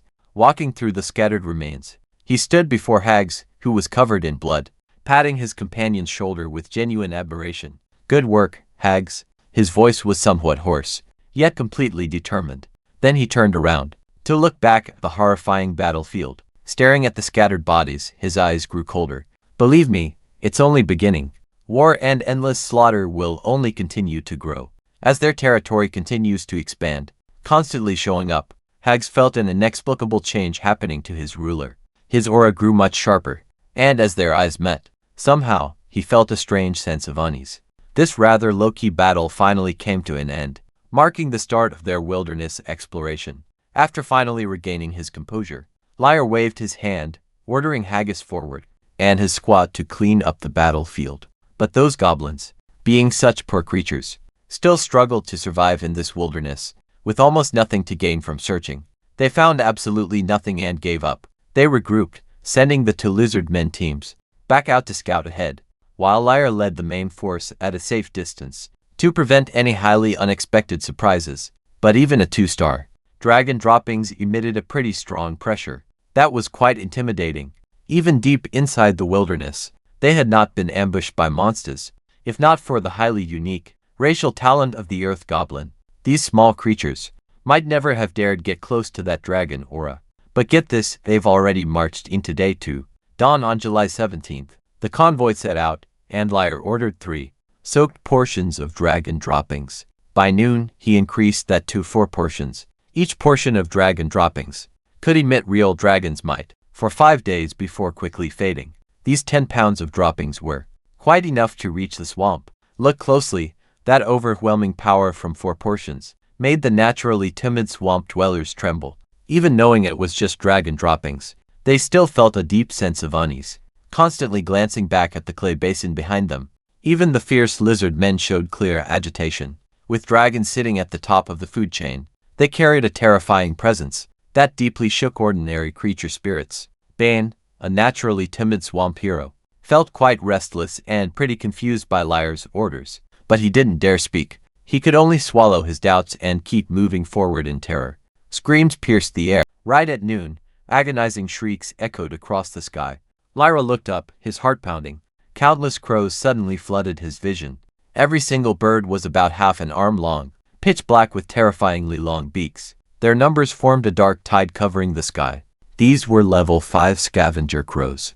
Instantly, the caravan grew tense. Swamp dwellers shook. Their faces were filled with terror, desperately wishing they could hide beneath the heavy wheels. The wetland lizardmen drew their steel blades. Eyes fierce, they prepared for bloody warfare. But get this, just as the pressure peaked, the dark horde of flying monsters reached within 1 kilometer of the caravan. Suddenly, they seemed to smack into an invisible mountain, veering sharply away, flying off in the opposite direction. They narrowly avoided the convoy again. Boom! Among the crows, a blinding bolt of lightning suddenly exploded in an instant. Dozens of crows, covered in black smoke, plummeted down. Then, a terrifying roar of thunder exploded. It felt like the opening act of an epic show. Silver dragons danced wildly in the heavens. Blinding thunder and lightning continuously split the dark tide, constantly lighting up the sky. The deafening thunder made everyone tremble. Lyra focused his gaze, spotting a group of massive birds. Their wings spanned 7 or 8 meters, cloaked in lightning, crashing through the scavenger crows, mercilessly hunting down these level 5 creatures. Level 13 storm thunderbirds, over 100 of them. By comparison, the elite griffin army of Loren City only has an average level of 12. The wilderness, a reckless slaughter was unfolding in the air. Those storm thunderbirds wielded pure lightning, obliterating crows like nothing. The whole sky smelled like scorched feathers, if the flock had not steered clear. Even with the birds not being targeted, shocks radiating from those thunderbirds would have wrecked the convoy. Those aerial beasts move insanely fast. After a few strikes, the terrified crows bolted, rapidly vanishing into the distance. At sunrise, Lyre was pretty damn confused. Why? Because he had just ordered way more dragon dung. Bang's expression, however, completely shifted. He stared at Lyre with pure, unadulterated awe. Their lord clearly possessed some kind of insane power to predict danger long before it hit. Honestly, in a brutal wasteland, that is basically a cheat code. But this close call did not rattle him. Quite the opposite. It actually made him way more confident about what's next. To avoid any other surprises, Liar acted fast. He immediately ordered the troop to double their pace. They pushed hard for over 10 miles, before finally slowing back down. Marching through this savage territory was brutal. The real nightmare was not just the monsters or wild beasts, the roads were absolutely garbage. Luckily, the massive war horses of this fantasy world pulled those heavy wagons like literal freight trucks. Without them, trying to rush this trek would have broken anyone's spirit. Face it, long treks are incredibly boring. After 2 full days of marching, on the afternoon of the 19th, Liar suddenly halted. He ordered the lizardmen to unpack the dragon dung and pitch camp right in the tall grass. Nobody got why they were stopping so early, but when Liar ordered absolute silence and had the horses muzzled, everyone finally realized the truth. They all held their breath. At dusk, the dirt beneath them began to shake. It felt like an entire army was riding past. In another direction, the shaking was weak, but the threat was only 2 or 3 kilometers away. If the dragon droppings weren't destroyed, it would definitely attract unwanted attention, even though they had no idea who was approaching. Facing a massive cavalry unit out in the wild was incredibly dangerous. Only Liar knew the absolute nightmare they just avoided. These wilderness bandits represent a massive threat to everyone. They are utterly brutal, terrifying raiders who prey on passing caravans. Where they pass, only blood and corpses remain. The savage barbarian tribes are the main source of these raiders, and they are wild, violent, and just love to raid. Can you really blame anyone for avoiding this wilderness? 500 kilometers away, a single bandit ambush can easily wipe out a new lord. Everyone came to build new domains, not to die right after surviving a crisis. Liar finally relaxed a little. He sent the lizard men to stand guard, letting everyone rest up in peace. They marched hard during the day and slept at night, which was their standard travel routine. But the dark wilderness became much more dangerous, requiring them to stay incredibly alert. Liar just stayed awake, because tomorrow morning was the 20th, which meant a fresh intelligence update was finally arriving. Trekking through this wild land is packed with terrifying, unknown dangers. For most lords exploring new lands, simply traveling forward takes an immense amount of effort. Scouts have to go 20 or 30 miles ahead just to spot incoming danger, constantly risking brutal monster attacks at any moment. But honestly, for Bane, things got pretty boring. Every day was just marching, and even more marching. Luckily, those dragon droppings kept almost all beasts away. Occasionally, their great lord ordered the army to speed up, resting right there or taking cover in thick forests. While waves of danger passed, they slipped right past without any trouble. Now, our swamp dweller was convinced. His lord had a freakishly sharp danger sense, awareness. Like, what if he can actually see the future? Okay, that part was just wild imagination, but that danger sense, entirely real. He saw it during their 2-week trek. His respect for Leo was shooting through the roof. In just over 2 weeks, he was filled with absolute fanatic loyalty. Following the strong is just basic instinct for everyone here, particularly in a harsh world like Noah. That rule gets dialed to 11. Not just him, but all swamp dwellers and marsh lizardmen too. It was midday on August 4th. The team finally rested since departing on July 12th. Lil had been trekking through the wild for exactly 22 days, pushing hard by day, resting under darkness.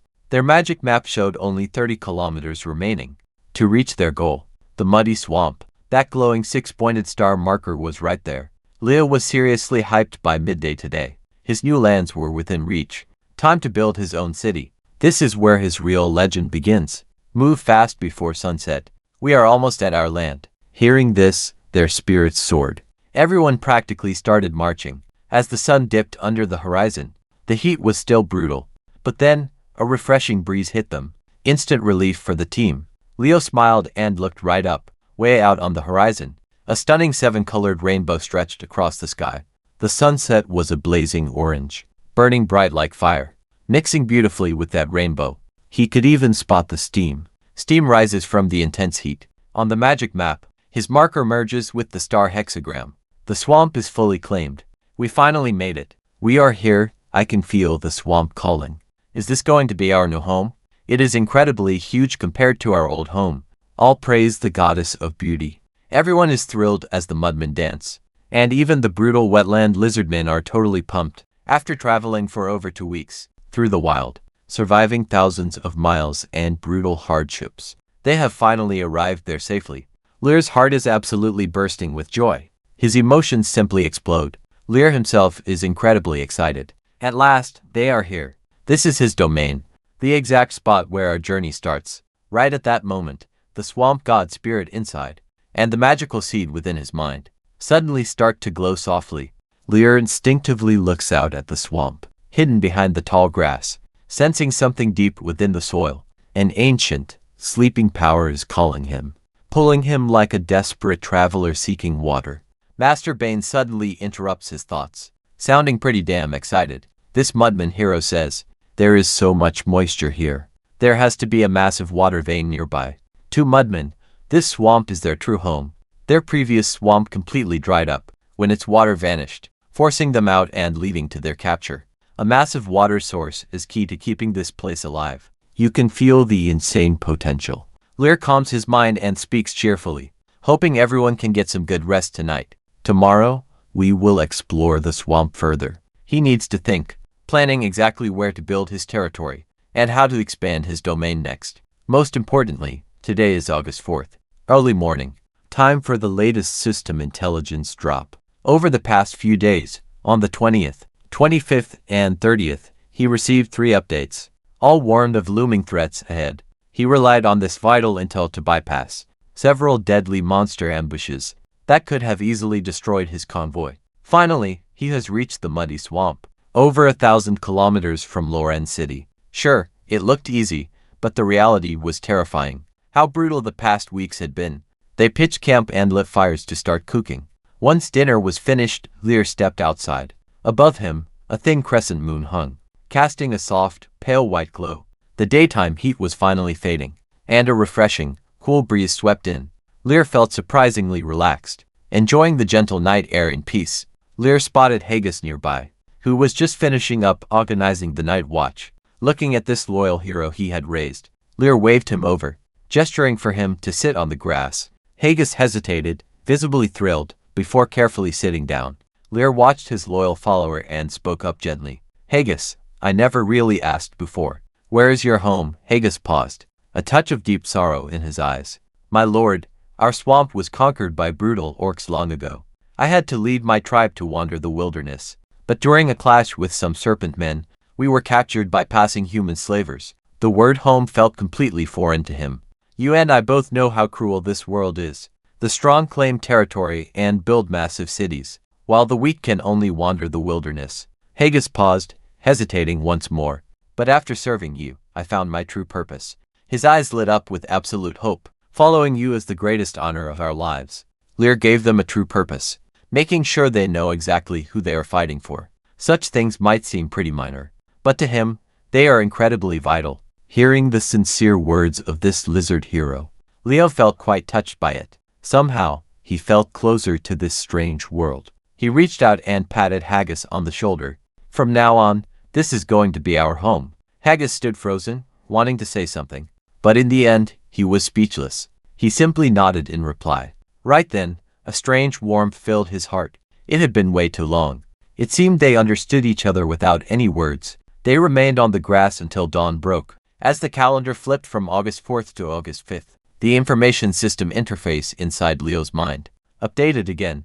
The cooldown cycle was finally over, giving him the option to refresh the data now. His excitement surged. His eyes flashed with absolute anticipation. He hits refresh. Here we go. 5 new alerts popped up one by one. First, dead center in the swamp. A massive, flat clearing spans 2 kilometers.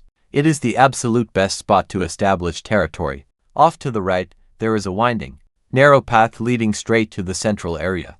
Every time you hit a fork, always stay left, rated S to stars. Activating the swamp authority triggers a massive surge of magical energy.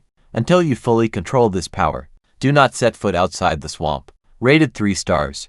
After making it to the swamp's center, head 10 kilometers southeast to find Starry Skyvine, which is lighter and tougher than steel cable, making it perfect for building durable swamp houses. Rated S*4. About 30 kilometers north of that area lurks a pack of decayed sentinels. They sit at an average level of 8, with the strongest hitting level 10, and there are over 500 of them.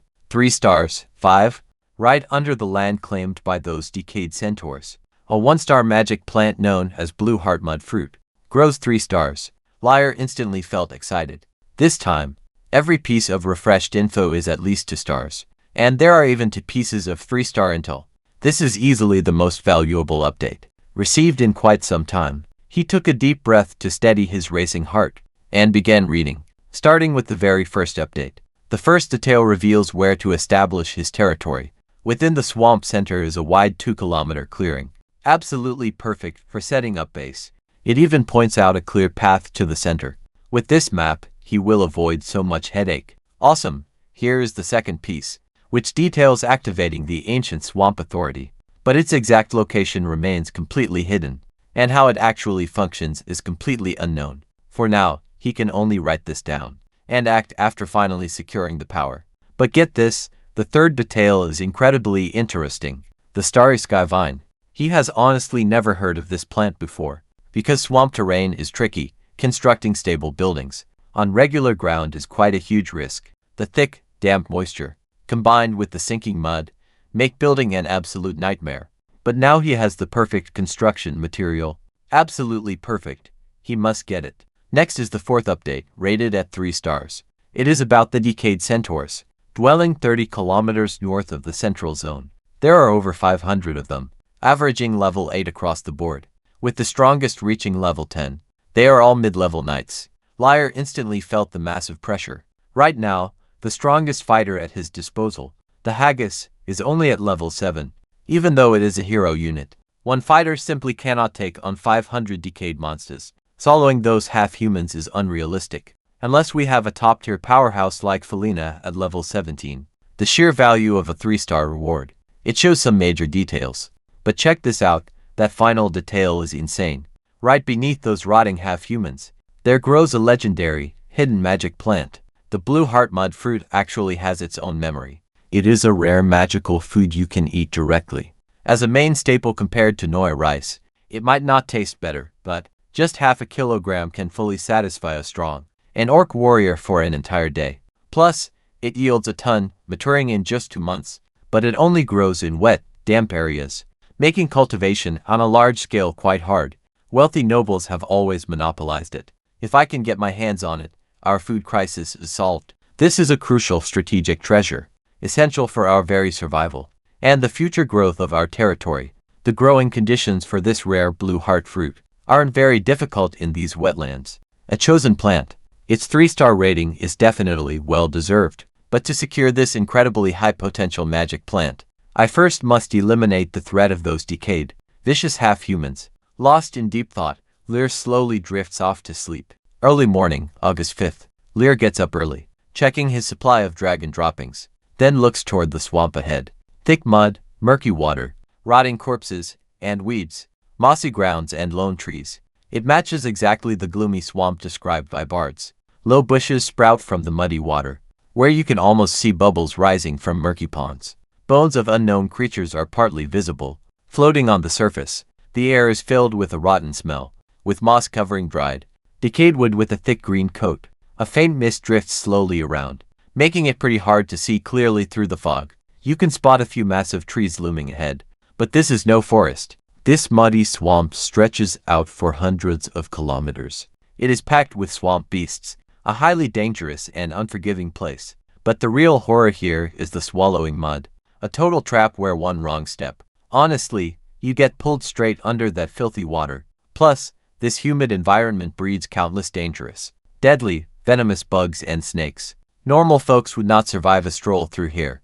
Right on the slimy mud, a narrow, winding trail disappears into the fog. Liar takes a deep breath, ordering Haggis to take 5 squads of marsh lizard men and scout ahead for any potential threats. He wants to crush any threats. Then he signals the entire convoy to move out. Since the path is narrow, the carriage line stretches out pretty thin. Both swamp dwellers and the lizard men are built for this terrain. Once inside, their overall energy levels completely skyrocket. This damp air, the thick grass, and the dirty, dark water pools, along with wild vines, actually make them feel incredibly safe in this wild place. Liar feels the exact same way too. And get this, the entire swamp is cheering for him. He gazes deep into the dark, wet wilderness. His eyes shine like a brilliant galaxy. Their god has finally returned. They march deeper along the winding mud trail. Soon, the heavy mist slowly begins to clear up, but as they venture deeper into the wild, giant, ancient trees start popping up, stretching out endlessly. High weeds and branches completely block their view, limiting their sight to maybe 100 or 200 meters. A faint, foul smell rises from the stagnant water pools. Strange fish splash and break the slimy surface, sending ripples outward. This place is packed with hidden dangers, far worse than regular swamp monsters. Nasty poisonous pests and snakes are everywhere. They are all highly toxic thanks to the dragon droppings, but they have already fled in sheer panic, meaning they barely even slow our team down. After 20 minutes of trekking, suddenly, a loud howl rings out. Haggis is desperately warning them that enemies are near. Liar instantly freezes, quickly ordering his entire team to halt, leaving 5 squads of marsh lizardmen to guard the rear, while the rest push around to bends. But wait until you see what lies ahead. Murky water slowly flows across a wide, grassy marshland. A few trees standing completely alone in the wetlands, shrouded in a hazy green mist. The level 7 hero leads 5 squads of lizardmen, screaming fiercely as they clash with monsters, spilling out from a nearby hill, which stands about 10 meters tall and covered in weeds. Each beast is around 1 meter 20 tall, like a child. They have pointed mouths showing to very sharp fangs, with 4 long whiskers that almost curl all the way to their backs. Their ears are huge with wild eyes. Their bodies look like giant, bloated mice, but they walk upright, with claws sharp as daggers that gleam with a cold light under the morning sun. They are level 3 mouse men, with a 1-star potential rating. Their plague talent carries deadly germs to infect targets, with a biting skill. A 1-star attack using sharp teeth to bite enemies, inflicting heavy piercing damage. Underground pests. Beware of those razor-sharp teeth. Liar warily narrows his eyes at these level 3 beasts. Their levels are pretty low, but there are just way too many behind that hill. Honestly, this looks like a massive monster nest. The swarm outside already exceeds 4 squads, and more keep pouring out of the dark. A dense mass. Sure, the wetland lizard men are much stronger physically, but this crazy horde turns them into rocks, just getting battered by waves, about to break any second. Liar instantly orders a full charge. Go reinforce Hark and the other lizard men. Nobody hesitates. They grip their heavy steel blades and roar, slamming right into the thick crowd of Kelden mouse men. Blades swing, slicing cleanly through flesh. No armor protects these pests, so they get absolutely torn apart. Blood sprays everywhere. Yet these savage beast men show no sign of backing down. The scent of blood only fuels their brutality. They split into 2 groups, charging straight toward 2 squads. Leaping forward, they claw and bite like demons. Their razor-sharp teeth act like daggers, piercing heavy armor and ripping through scales. Their massive numbers are just too overwhelming. Even a solid wall of steel blades cannot block them. About 10 of the wetland lizard men take the hit first. Wild mouse men crawl right over their bodies. They bite right into their armor gaps. Just listen to that, you can actually hear their bones snapping.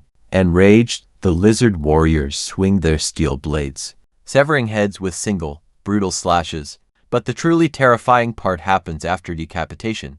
Those severed rodent heads, they still cling tightly to the lizards, refusing to let go, biting down even harder. That insane jaw pressure, it literally crushes right through their tough arms. But after getting hurt, the wetland lizard men snap and go completely berserk. Their golden eyes turn blood red. Growling low, they plunge right back into the chaos. A massive pack of rats gets crushed by a vehicle as they link up with Hark. Right now, around 15 squads of wetland lizard men remain, but across the battlefield, the curd rat men are only multiplying, ballooning from 4 squads to 7. A literal sea of rats quickly filled the swamp. Worse, from the overgrown hill right behind, hordes of ratmen kept emerging nonstop. These beasts stood only 1.2 meters tall, carrying pretty average strength and almost 0 defense. But their insanely sharp gnawing teeth were absolutely terrifying. They were incredibly lethal. A single bite could easily dent 1-star armor, tearing right through the tough scales of the wetland lizardmen, though every single bite cost them a life. There were simply too many of them. They traded their lives just to leave a scratch. These rabid ratmen had absolutely no fear of death. It is terrifying. Liar, standing right in the center of his formation, finally felt the swamp's true ferocity. The rabid beasts were in a complete frenzy, and his divine residual power skill could not calm their maddened state. He took a slow breath, his eyes turning cold. If they would not submit, then he would slaughter every last one. His magic power surged. A pale blue light shot across space, sinking deep into the bodies of several heavily wounded wetland lizardmen warriors. Up front, their wounds healed right away. Insanely fast. Swamp blessing. This 1-star skill unleashes a wave of life force covering a 3 by 3 meter area, rapidly restoring up to 20% of their health, and boosting the healing effect to 30%. While he did not possess any direct offensive skills, he wielded incredibly powerful healing magic. Just think about how clutch this is.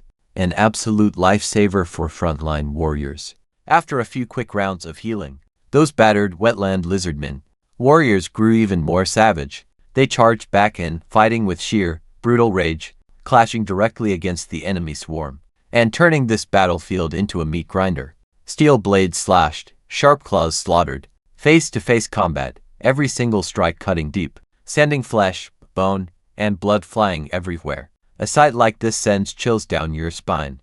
In this moment, amidst the chaotic, blood-soaked fury of the battlefield, nobody felt fear anymore. Blood and violence blurred everything. Their only remaining instinct was to kill, slaughter the enemy scum across the low marshes and wet grasslands. Amongst the thick reeds, the waters stained bright red, a rotten smell of mud and swamp water, mixed with the heavy smell of blood, inducing pure nausea. Meanwhile, Hags, as a hero unit, unleashed absolutely terrifying combat power. A faint crimson energy radiated from him, burning like wild flames around his body. With over 1,000 active health points, Hag swung his sword. He almost single-handedly halted the charging swarm of Kurd rapmen from their flank. One swing, one dead enemy. The hero's ultimate strength was fully shown. Yet, those crazed and wild Kurd rapmen brought overwhelming numbers to slowly wear down our swamp lizard hero. Just look at this. Like ants slowly bringing down an elephant. Roughly counting the rat soldiers now facing him, there were easily several hundred, over 1,000, bodies and fallen foes piled up everywhere. Lear did not personally slay any rat soldiers, but by utilizing his powerful healing magic while directing the battle, that's when everything shifted. The enemy strategy of trading lives for injuries was instantly shut down completely. The wounds left on the lizard warriors by those vicious Kurd rats, even if there were several, quickly vanished in the blink of an eye. Their bloody sacrifices failed to yield any results. 15 squads, 150, with brutal efficiency, slaughtered over 3,000 Kurd rats. Finally, another attack shattered against their cold steel blades.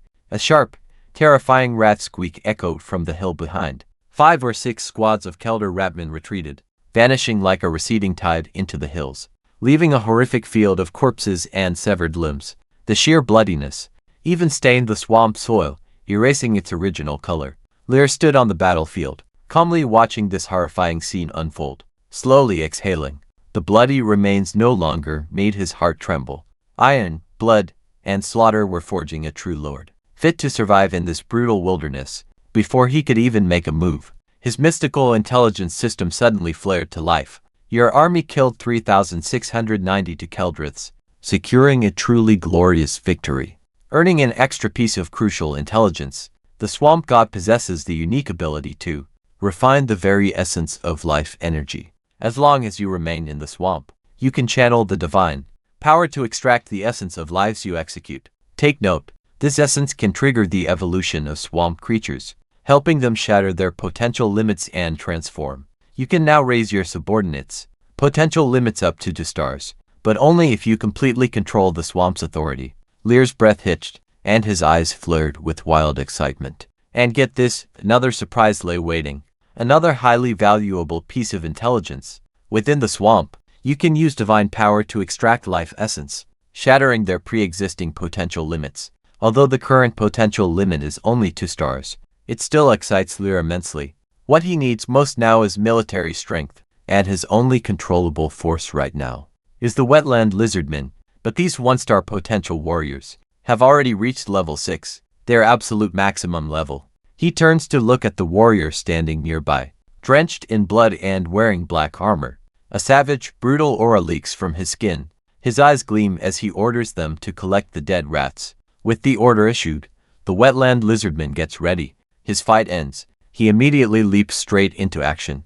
Right at that moment, Harjes emerges from a faraway bush, dragging a nearly dead Kelder rat master along. He announces that they just found this strange hybrid.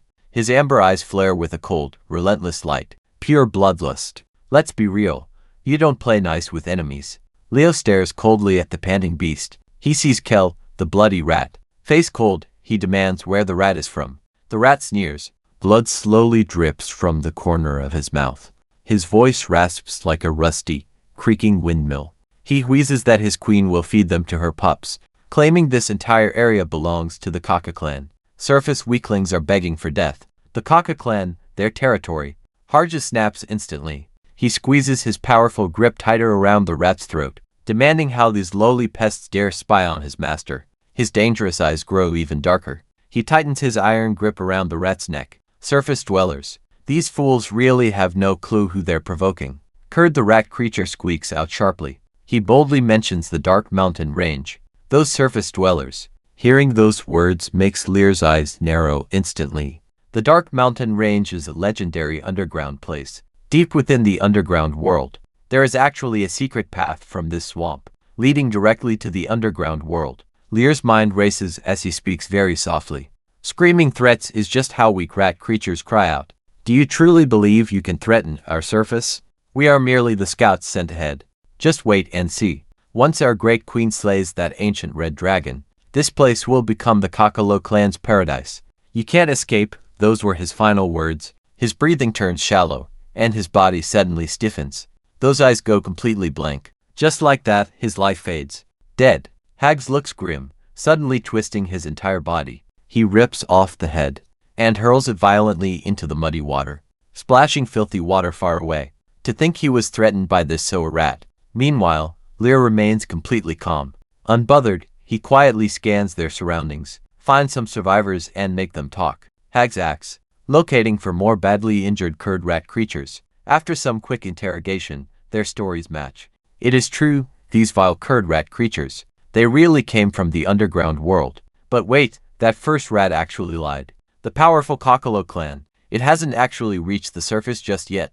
These guys are only scouts, simply stumbling upon the hidden surface passage. They have not sent word back home yet, and it took them an entire 7 days to reach this route, meaning sending a message back will take some time. Back underground, the Kakalo clan is incredibly powerful. They are currently preparing to hunt an ancient red dragon, but that massive hunt requires their entire clan's effort. Even if they successfully slay the dragon, recovering from the battle will take time, so they won't focus on the surface anytime soon. Talk about a massive relief. Lear just arrived at this mud swamp, after all. He really does not want to face fierce enemies yet. No matter how great his potential is, it takes time to fully realize. And time is his absolute biggest luxury. While he interrogates them, the wetland lizardmen gather all the corpses, pulling them from the bloody water into a massive pile. Over 3,000 enemy bodies piled high, creating an incredibly striking and bloody sight. During the past 2 weeks, Lear has already survived over 10 brutal battles, and step by step, he has grown stronger. Even though these bloody sights are chilling, they don't shake his resolve anymore. Adapting to this brutality is absolutely necessary, because in this cruel world, the weak have no right to live. Taking a long, deep breath, he focused on channeling his mental energy directly into the shattered, ghostly blue divine spark resting inside his mind. With his gaze locked onto the massive pile of corpses, he slowly extends his hand. Mana erupted from him like wild, burning flames. Watch this, his power surges outward, washing over the decaying heap of flesh before him. Right after, airy pale blue fire started consuming the dead bodies, siphoning out a crimson life essence. The glowing energy pooled into a floating river of light. Lear focused his mind, and directed the red energy to flow outward like a river, pouring directly into the waiting wetland lizardmen. Standing nearby, those very same lizardmen immediately felt their bodies begin to warp. Their muscles bulged thicker, their bones hardened, and their tendons became incredibly tough. They were evolving rapidly, their ember eyes locked onto Lear with fanatical heat, overflowing with madness for their master. Meanwhile, the dead bodies rapidly shriveled up, drying out completely like mummies, weathered by thousands of years. With a sudden, sharp snap, they crumbled down into a heap of dusty debris, sinking into crimson muddy water. Once the life force of the corpses was completely drained away, the wild, rapid growth aura of these lizardmen finally quieted down. Lear curiously examined a nearby wetland lizardman, staring directly at its detailed attribute panel. A brand new status bar had appeared, right under the potential stat. Potential 1 star, evolution progress 50%. Once that progress bar hits full, imagine that, can their potential hit to stars? Will their level cap increase too? The life essence of over 3,000 cold mice has boosted these 15 squads of lizardmen significantly. They are halfway evolved. With just over 3,000 more, they can transform incredibly well indeed. We are absolutely thrilled. Gods truly are the ultimate beings here. Even with just a little power, they are already extraordinary. If someone could fully master a divine rank, that power would be completely unimaginable. But unfortunately, their potential limit is only 2 stars. Hagrid, this 2-star hero, remains unchanged. Calming his mind, Liar had the wetland lizard search around, especially the escape route of the rat people.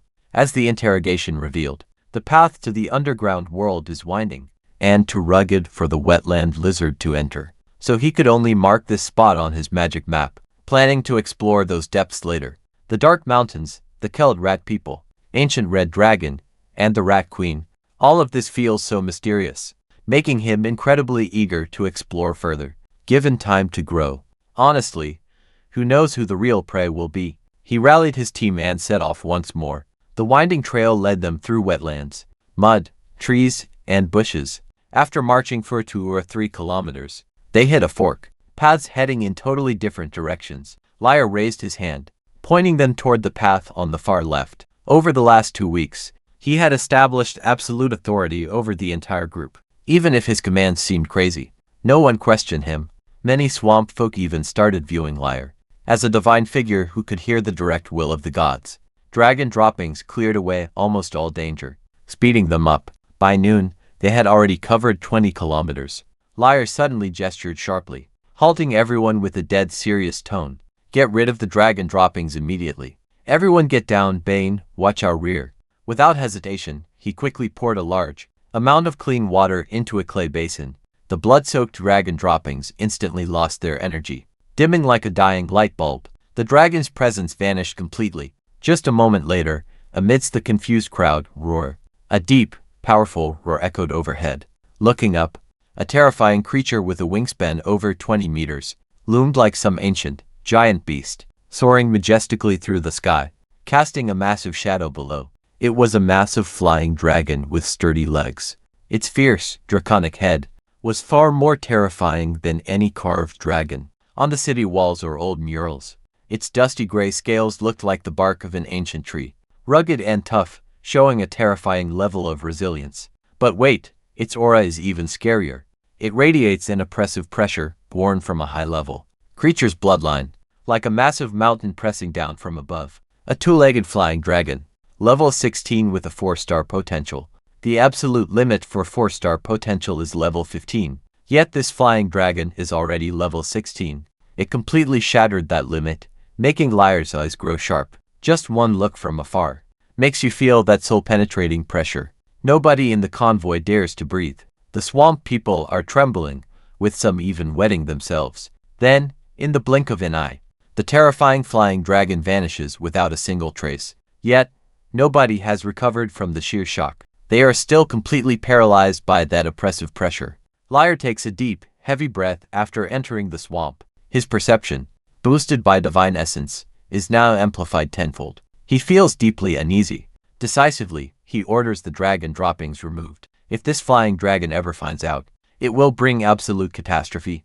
Right now, his vigilance has reached its absolute peak in this deadly wilderness, and trust me, danger can strike at any second here. He must rely on his intelligence system, his divine essence, and all his power to power up as quickly as possible.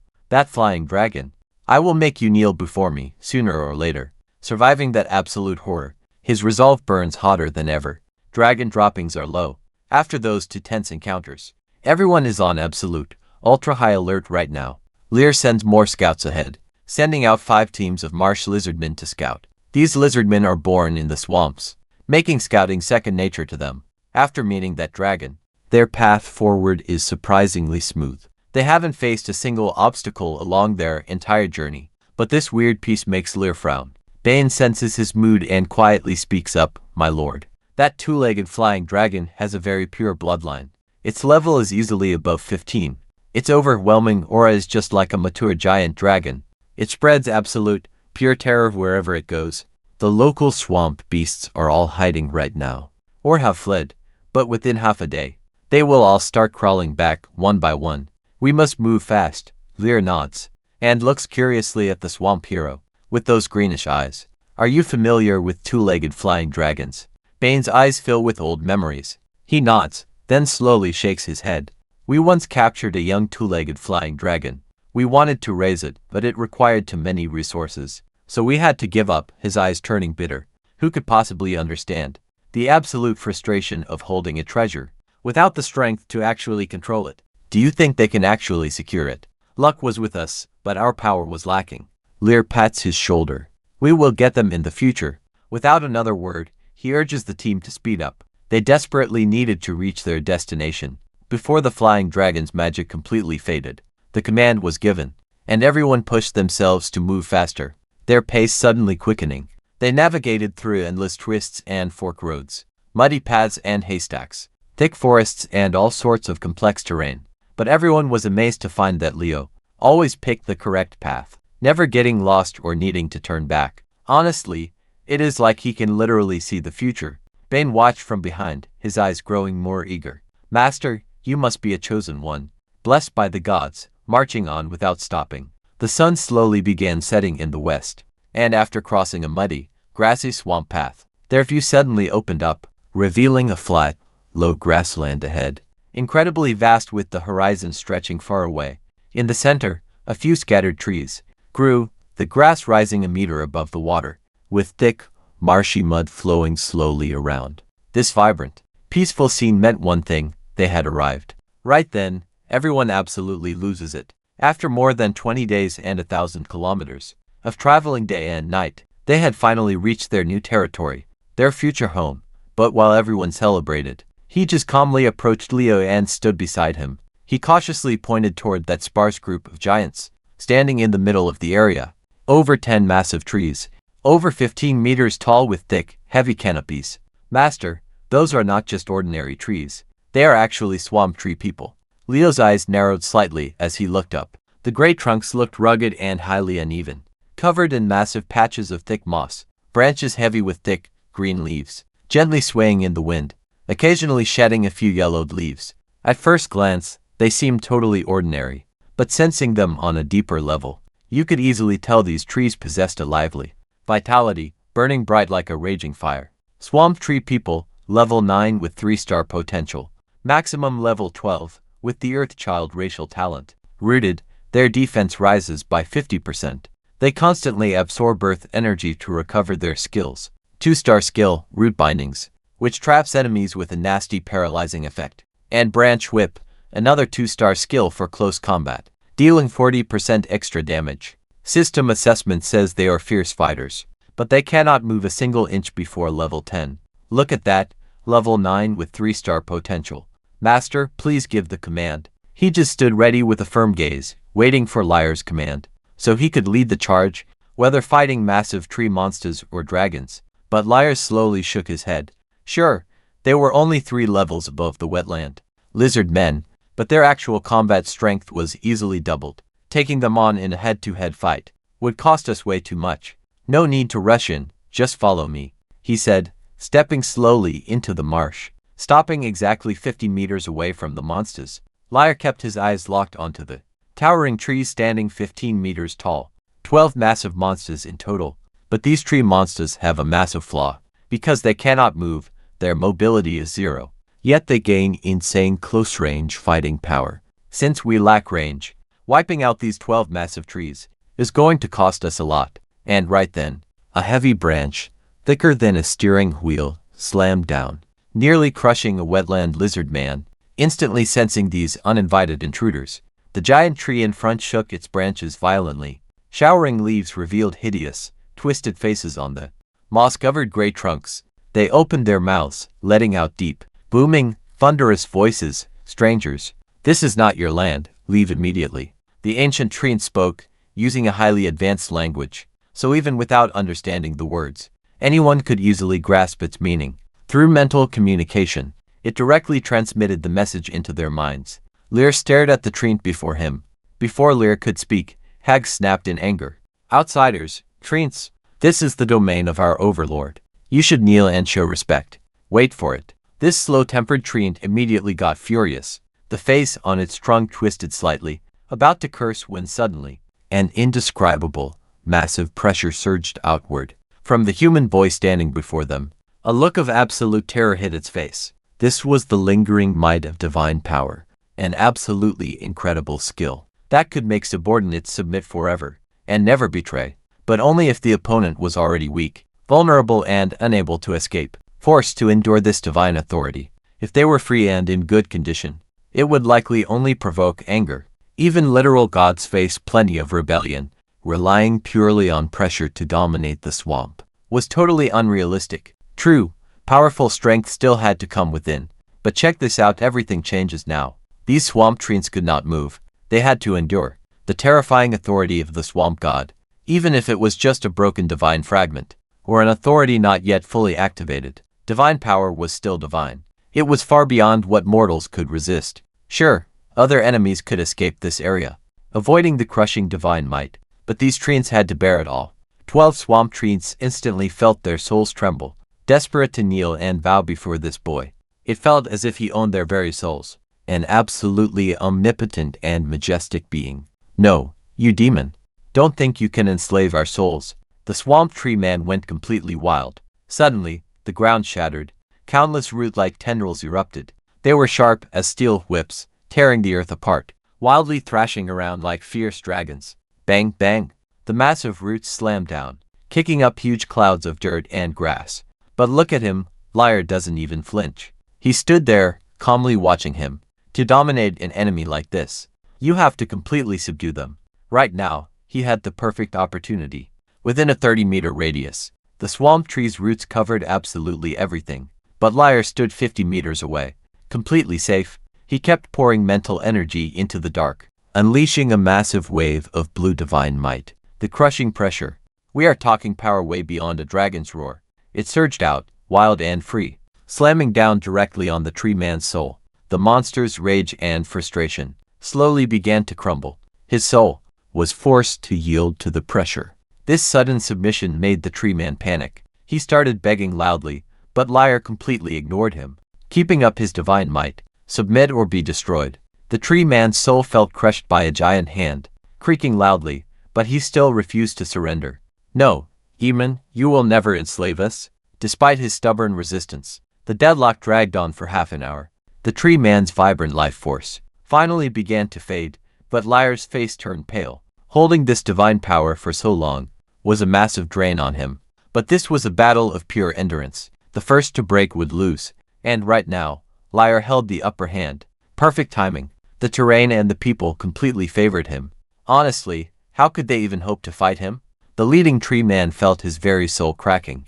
As massive fissures broke open, his urge to surrender had finally reached its peak, and those last, rebellious thoughts were completely extinguished. Weak and broken, his branches slowly drooped, and the face on his trunk showed pure fear.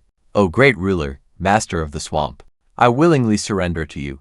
As the first tree man surrendered, the other 11, completely unable to hold on, slowly lowered their massive heads, submitting entirely in spirit and blood. Liar sensed their souls offering respectful obedience. His mental energy instantly surged out, easily engraving his mark within their souls. Once he eased the pressure, his pale face finally regained some healthy color. A tiny smile played at the corner of his mouth. Like newly tamed eagles, these 12 tree people instantly became the first guards of his territory. Their major disadvantage completely turned into a strength. Meanwhile, Hags, who was standing nearby and witnessed everything, shivered with absolute awe at these powerful swamp giants, bowing down to the great ruler's authority. Incredibly, there was no need to fight. This was his ruler, a truly fierce leader. Fame was also incredibly excited. That majestic divine power did not just terrify the swamp tree people, but also made every single swamp dweller tremble. Liar completely ignored the crowd's thoughts and focused on the carts hauling their goods. Build the territory right around here. Bane, go scout the surroundings, check the terrain, and map out our future settlement buildings. Right now, this swamp hero proved highly useful. Bane nodded eagerly, but then paused, as if remembering something. Master, what should we call our territory? Liar says meaningfully, the city of First Dew. Hearing this name, Bane freezes in sheer shock. Then, his eyes light up with excitement. The city of First Dew, but soon. The brutal war of the gods broke out, and the ancient swamp god was slain. The grand building plans for their sacred city were stopped completely. The next deity never rebuilt that holy swamp city. Since that dark day, the city of First Dew only existed in legend. But that name means everything. Think about it, they want their old glory back. They want to reforge their long-broken sword. We swear to follow you to the death. Liar nods quietly but does not say more. He sends them off to get working. Then, he heads straight back to the massive swamp trees. The deep roots of these giants were already buried safely back in the dirt, leaving a torn-up mess on the grass. It will take time to heal and nurture them. Are there any nearby enemies that threaten us? The lead tree speaks in a muffled, deep voice. Ruler, to the north. There is a wandering pack of foul and stinky giants. Numbers unknown. To the east, dozens of two-headed ogres have settled. A foul, stinky giant beast. And two-headed ogres. Liar raises an eyebrow. How strong are they? The stinky giants are around level 9, and they hunt here often. Those two-headed ogres arrived 3 months ago, with an average level of 10. His eyes narrow. Surviving in this swamp means there are absolutely no weaklings. Both are serious threats that we must investigate carefully. Questioning further yielded nothing, but the swamp treants have no more info. Even though level 9 treants are strong, their lack of mobility is a fatal flaw. For now, they can only wait for enemies to approach. That horribly foul-smelling giant and the two-headed ogre. They roam huge hunting territories, so their locations are pretty well known. But for the others, he has to find them himself. Good thing a level 9 swamp treant is on guard. Plus 200 level 6 lizardmen, all wearing heavy armor. There is really no need to worrying. Strong horses hauled all the supplies to the center. They started unloading, setting up tents one by one, and packing all the gear inside. Watching the busy crowd, Liar felt strangely moved. He was literally starting from absolute scratch here, building his own empire. It felt pretty unreal, just like playing a real-life city builder game.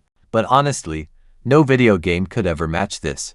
Taking a deep breath, he opened up his interface to check the 3 unfinished tasks left on his list. Once in the middle of this muddy swamp, go 10 kilometers southeast to find the starry vine. These vines are actually tougher than steel cables, lightweight, and perfect for building shelters in the marsh. About 30 kilometers north of the center, a group of decayed centaurs live. Their average level is 8, the highest at level 10, numbering over 50, rated 3 stars. Deep beneath the territory of those decayed centaurs, a level 1 magic plant called blue heart mud fruit. And besides that horribly foul-smelling giant, as well as the two-headed ogre mentioned by the treant, those decayed centaurs 30 kilometers north need caution too. This is a high-level monster stronghold. Only when his lizardmen increase their potential and their levels can he even think about attacking them. As he ponders, his eyes drift to the third piece of intel. 10 kilometers southeast, the starry vine. Remember that one? Liar calls for Bane. Do you know about the starry vine? This swamp hero thinks for a moment and whispers, Sir, the legend says that the starry vine is tough as steel, and it thrives in marshes. The ultimate marsh city. Swamp City was built using starry vines. He hesitated, but after Swamp City fell completely, the vine became rare, and even its stories faded away. Liar smiles. What if we find that starry vine? Could we actually use it? Bane's eyes completely light up. If the master says so, then it must be true. He beats his chest, giving his word. Of course I can. That is the starry vine, the actual foundation of legendary Swamp City. At Swamp City, Liar nods and looks at Harges nearby. Leave 5 small squads, and have Swamp Trans guard our supplies. Everyone else, follow me now. Lord Harges immediately goes to gather their men. 15 teams assemble quickly, and Liar doesn't waste time, turning to march southeast. With Swamp Trans protecting the base, he is completely free from worrying. No heavy convoy to slow them down. Their march is fast. Liar treks through the wet marsh, feeling a deep sense of absolute comfort here. His basic senses are incredibly boosted. He can feel danger or safety, even in areas hidden from sight. reaching up to 300 meters. For beastly monsters like dragons, this detection range multiplies several times over. The swamp is truly his home.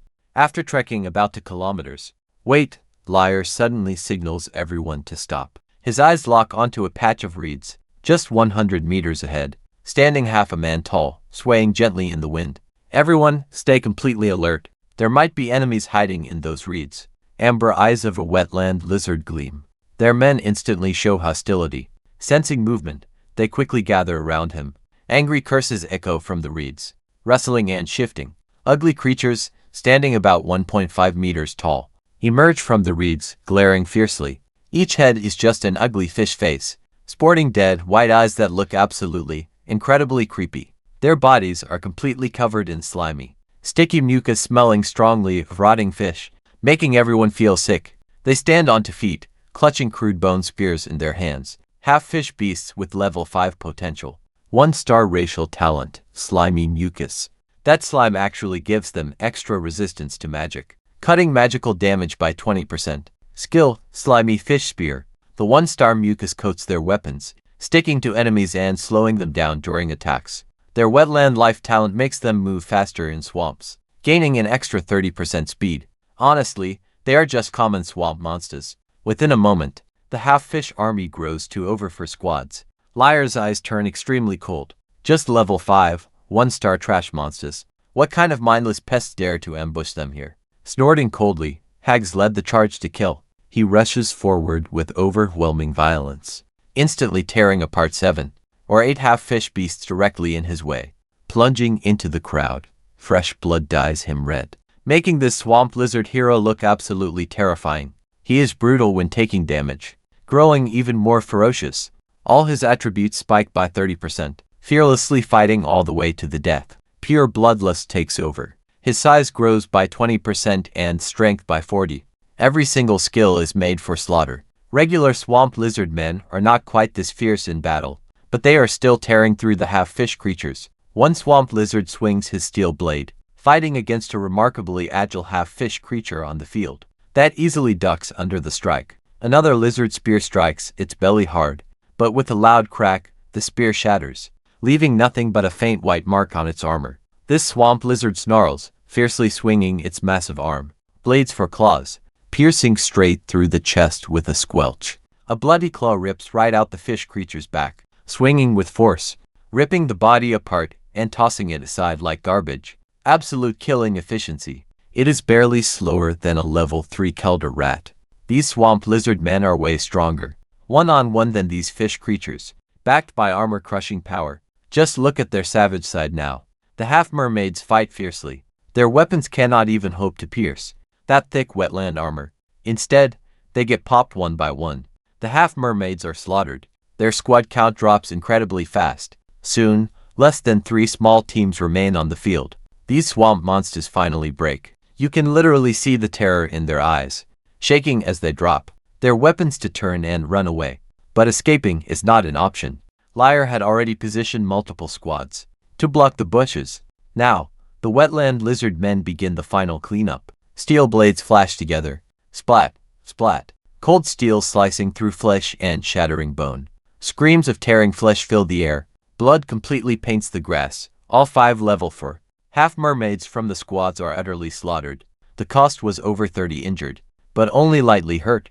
Around 30 total, with 0 serious wounds. Liar wanted to keep a few survivors, but in the end, not a single one survived. They simply fought way too fiercely. He did not mind, staring at the bodies piled everywhere. His face is totally calm, even showing a bit of satisfaction. Pile them up. These corpses are highly valuable war spoils. The wetland lizard men, knowing exactly how this works, get super hyped up, quickly dragging the bodies over and stacking them right up, waiting eagerly on the side. Liar just grins without speaking, channeling his deep magical energy as a soft blue glow envelops him. Crimson life force rises directly from the slain half-mermaid bodies, surging into his waiting lizard men allies. While the corpses melt into dust, his progress bar shoots from 50 to 70%. Talk about an epic power-up right around the corner, ready to reach to star potential status. This feels way better than those level 3 rapmen. These level 5 half-mermaids give far more energy. meaning tougher targets give way, higher energy returns. Upcoming fights are going to be absolute blasts. Harges and his squad scout the area, but find zero traces of any mermaid nest. With that, Liar wastes no more time and pushes ahead, leaving the thick reeds behind. They enter a swampy waterweed territory.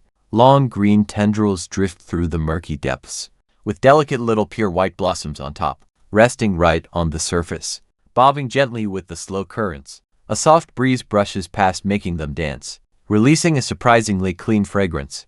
The peaceful view actually helps Liar unwind a little. But wait for it. A scout lizard man suddenly shrieks in absolute shock.